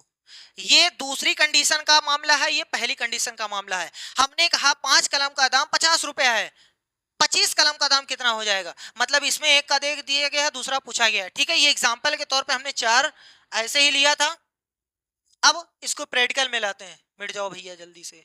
हाँ, अब देखो प्रैक्टिकल में ध्यान से सुनना। जब कभी भी डायरेक्ट आपको लगे कि हाँ एक को बढ़ाने से दूसरा भी बढ़ता है, तो हमेशा x1, ये क्या हो रहा है, x1, ओहो यहाँ टच था, ओहो, x1 बटे में y1 और बराबर में करेंगे x2 बटे में y2। सही है सर जी, ये अनुपात कैसे निकालेंगे? अरे मान लो कि x जो आपने लिखा है वो कलमों की संख्या है और y जो माना है आपने वो उसका मूल्य है, तो यहाँ कलम की संख्या उसका मूल्य, यहाँ कलम की संख्या उसका मूल्य। तो हमेशा याद रखिएगा, इसमें इसमें ये फार्मूला लगाएंगे। अगर कभी भी डायरेक्ट प्रोपोर्शन है तो x1 बटे y1 का फार्मूला लगेगा और उधर x2 बटे y2, x1 बटे y1 x2 बटे y2, x बटे y x बटे y x बटे y x बटे y x बटे ठीक है, चलो इसमें आ जाओ। इनवर्स में क्या होता है, इनवर्स में हमने बताया है कि अगर एक को बढ़ाओगे तो दूसरा क्या होगा, दूसरा क्या होगा, घटेगा। या ऐसा हो सकता है, अगर एक को घटाओगे तो दूसरा क्या होगा, बढ़ेगा। सही है, एक को बढ़ाओ तो दूसरा घटे, या पहले वाले को घटाओ तो दूसरा बढ़े। तो इस कंडीशन में हमेशा इनवर्स प्रोपोर्शन होता है। इसका फार्मूला क्या होता है, जैसे हमने कहा कि एक बोरा चावल है, अगर 50 लोग खाने वाले हैं तो 20 दिन चलता है, लेकिन अगर 100 लोग खाने वाले हो गए तो 10 दिन में खत्म हो जाएगा। तो इस कंडीशन में हमेशा याद रखिएगा, x1 गुणे में y1 लगता है और बराबर में x2 गुणे y2 लगता है। ठीक है, ये है फार्मूला, ये है फार्मूला। ठीक है भैया, या इसी को अगर 20 से गुणा हटाना चाहे तो x1 y1 बराबर में x2 y2, ये फार्मूला लगा दो, कोई भी दिक्कत है, कोई भी प्रॉब्लम नहीं होनी चाहिए, बहुत ही आसान हमने बता दिया है। अब चलो क्वेश्चंस करते हैं, 3 क्वेश्चंस और बचे हैं, आराम से देख लीजिए। देखो कह रहा है किसी सॉफ्ट ड्रिंक फैक्ट्री में एक मशीन 840 बोतलें 6 घंटे में भरती है, 840 बोतल 6 घंटे में भर जाती है, वही मशीन 5 घंटे में कितनी बोतलें भरेंगी? ठीक है, तो चलो ये डायरेक्ट है। अरे भैया बोतल भरवा रहे हो, कुछ टाइम ले रहा है, कम बोतल भरवाओगे जल्दी हो जाएगा, ज्यादा बोतल भरवाओगे ज्यादा टाइम लगेगा, और ज्यादा बोतल करोगे और ज्यादा टाइम, मतलब इधर बढ़ाओगे तो इधर भी बढ़ेगा, घटाओगे तो घटेगा। इसका मतलब ये डायरेक्ट रेशियो है, डायरेक्ट प्रोपोर्शन है। तो डायरेक्ट वाले में क्या होता है, x1 बटे में y1 बराबर में x2 बटे में y2, ये है फार्मूला। बस पटकते हैं, मशीन, ये बोतल, अगर आपने इन दोनों को बोतल माना है तो दोनों को ऊपर रखिएगा बोतल, और नीचे अगर बोतल माना है तो नीचे रख दीजिए, कोई भी दिक्कत नहीं है। बस खाली ये दोनों सेम है ना, देखो एक्स एक्स यानी बोतल ऊपर होना चाहिए तो या बोतल नीचे होना चाहिए। ऐसा नहीं कि एक बोतल यहाँ पटक दो एक बोतल यहाँ पटक दो, ऐसा नहीं होना चाहिए। ठीक है, ये याद रखिएगा। चलो अब करते हैं, अगर हम बोतल ऊपर रखते हैं तो x1 840 है, यहाँ कितनी बोतलें हैं नहीं पता, देखो कितनी बोतलें भरी हैं तो यहाँ नहीं पता है, यानी x2 का मान हमसे पूछा गया। अब नीचे क्या है, घंटे, तो यहाँ घंटा कितना लग रहा है 6 घंटा, और यहाँ कितना घंटा 5 घंटा, बस काम खत्म हो गया। सॉल्व करो, ये चला जाएगा ऊपर, तो 5 गुणे में 840 बटे में 6, यही है x2 का मान, यानी कितनी बोतलें भरेगा। बस काट दो, देखो कट रहा होगा 6 से, 6 कम 6 2 हासिल, 6 चौक 24, और आपके पास बचा हुआ है 5 गुणे 140, यानी यही x2 का मान है। 14 पचे 70 यानी 700, कितना है भैया 700, लो हो गया। बस इतना ही टाइप का मतलब इतना ही देर का क्वेश्चन है, बस इतना सोचना है बस। ठीक, चलो आगे बढ़ते हैं। एक किसान की पशुशाला में 20 पशुओं के लिए 6 दिन का पर्याप्त भोजन है।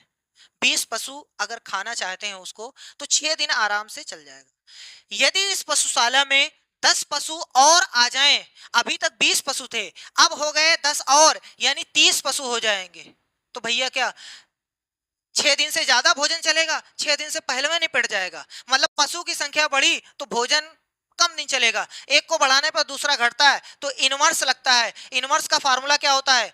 x1y1 बराबर में x2y2। चलो रखते हैं। अगर आपने x पशु को दिया है तो यहां भी पशु रहेगा, y आपने दिन को दिया है तो दिन रहेगा। चलो हम x पशु देते हैं, ठीक है? तो यहां देखो x पहले में 20 है, गुणे ये है 6, बराबर पशु कितने हैं भैया? 10। हाँ, ये थोड़ा सा दिक्कत हो जाएगी। कह रहा है 10 पशु और आ जाएं, पहले 20 थे, 10 और आ जाएं, इसका मतलब 30 हो जाएंगे। 10 ना रखिएगा, गलत हो जाएगा। चलो अब y2 का मान निकालना है। सर जी इधर से इधर मारो, काम खत्म हो, क्या जरूरत है ना, नीचे जाएगा तब भी कटेगा। 3 एकम 3, 3 दूनी 6, 2 दूनी 4, यहां से y2 का मान आ गया 4,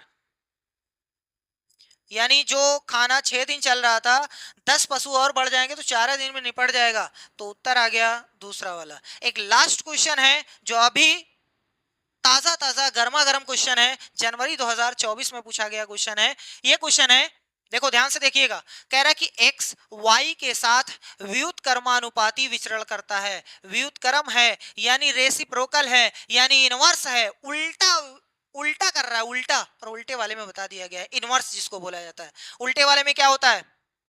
x1 y1 x2 y2। चलो रखते हैं एक्स वाई। एक्स का मान कितना है? 3.5। अगर आपको थोड़ी सी भी प्रॉब्लम हो, थोड़ी सी भी प्रॉब्लम हो, कोई दिक्कत नहीं है, पहले दूसरे तीसरे ऐसे पटक दिया करिए। जो पहले पे आया उसको पहली जगह पे, दूसरा आया दूसरी जगह पे, तीसरा आया तीसरी जगह पे, कोई दिक्कत नहीं, 101% ये क्वेश्चन सही हो जाएगा। लेकिन अगर डायरेक्ट है, डायरेक्ट, तब ऐसे नहीं। तब आपको देखना पड़ेगा पशु ऊपर रहेगा या पशु दोनों नीचे रहेंगे, दिनों की संख्या ऊपर रहेगी, एक जैसा ऊपर एक जैसा नीचे होना चाहिए। ठीक है, चलो यहाँ पटकते हैं। x1 का मान 3.5 है, y का मान है 2.4, बराबर में x2 फिर से आ गया 5.6, गुणे में y2, वो तो आपको निकालना है। बस बात खत्म हुई, यहां से इसको नीचे फेंक दो। 3.5 गुणे में 2.4 बटे में 5.6 बराबर में y2। एक दशमलव हम हटा सकते हैं क्योंकि दशमलव के बाद एक आदमी है, दशमलव के बाद नीचे भी एक आदमी है, ये गया ऊपर, बच गया 24, नीचे बच गया 56। ठीक है 8 से कट रहा है, 8 सत्ते 56, 8 त्रिक 24। क्या इसको काटते हैं? 7 एकम 7, 3 में पहाड़ा नहीं जाएगा, दशमलव का सहारा लेना पड़ेगा, 7 पंजे 35। दशमलव में 5 आया है, y2 दशमलव में 5 आया है और गुणे में 3 आया है। गुणा करेंगे 3 पछे 15 और एक अंक पे दशमलव ठोकना है, इसका मतलब उत्तर आ गया 1.5। 1.5। ठीक है, आई होप ये वीडियो जितने भी क्वेश्चंस थे सबके साथ कंप्लीट हो गए हैं।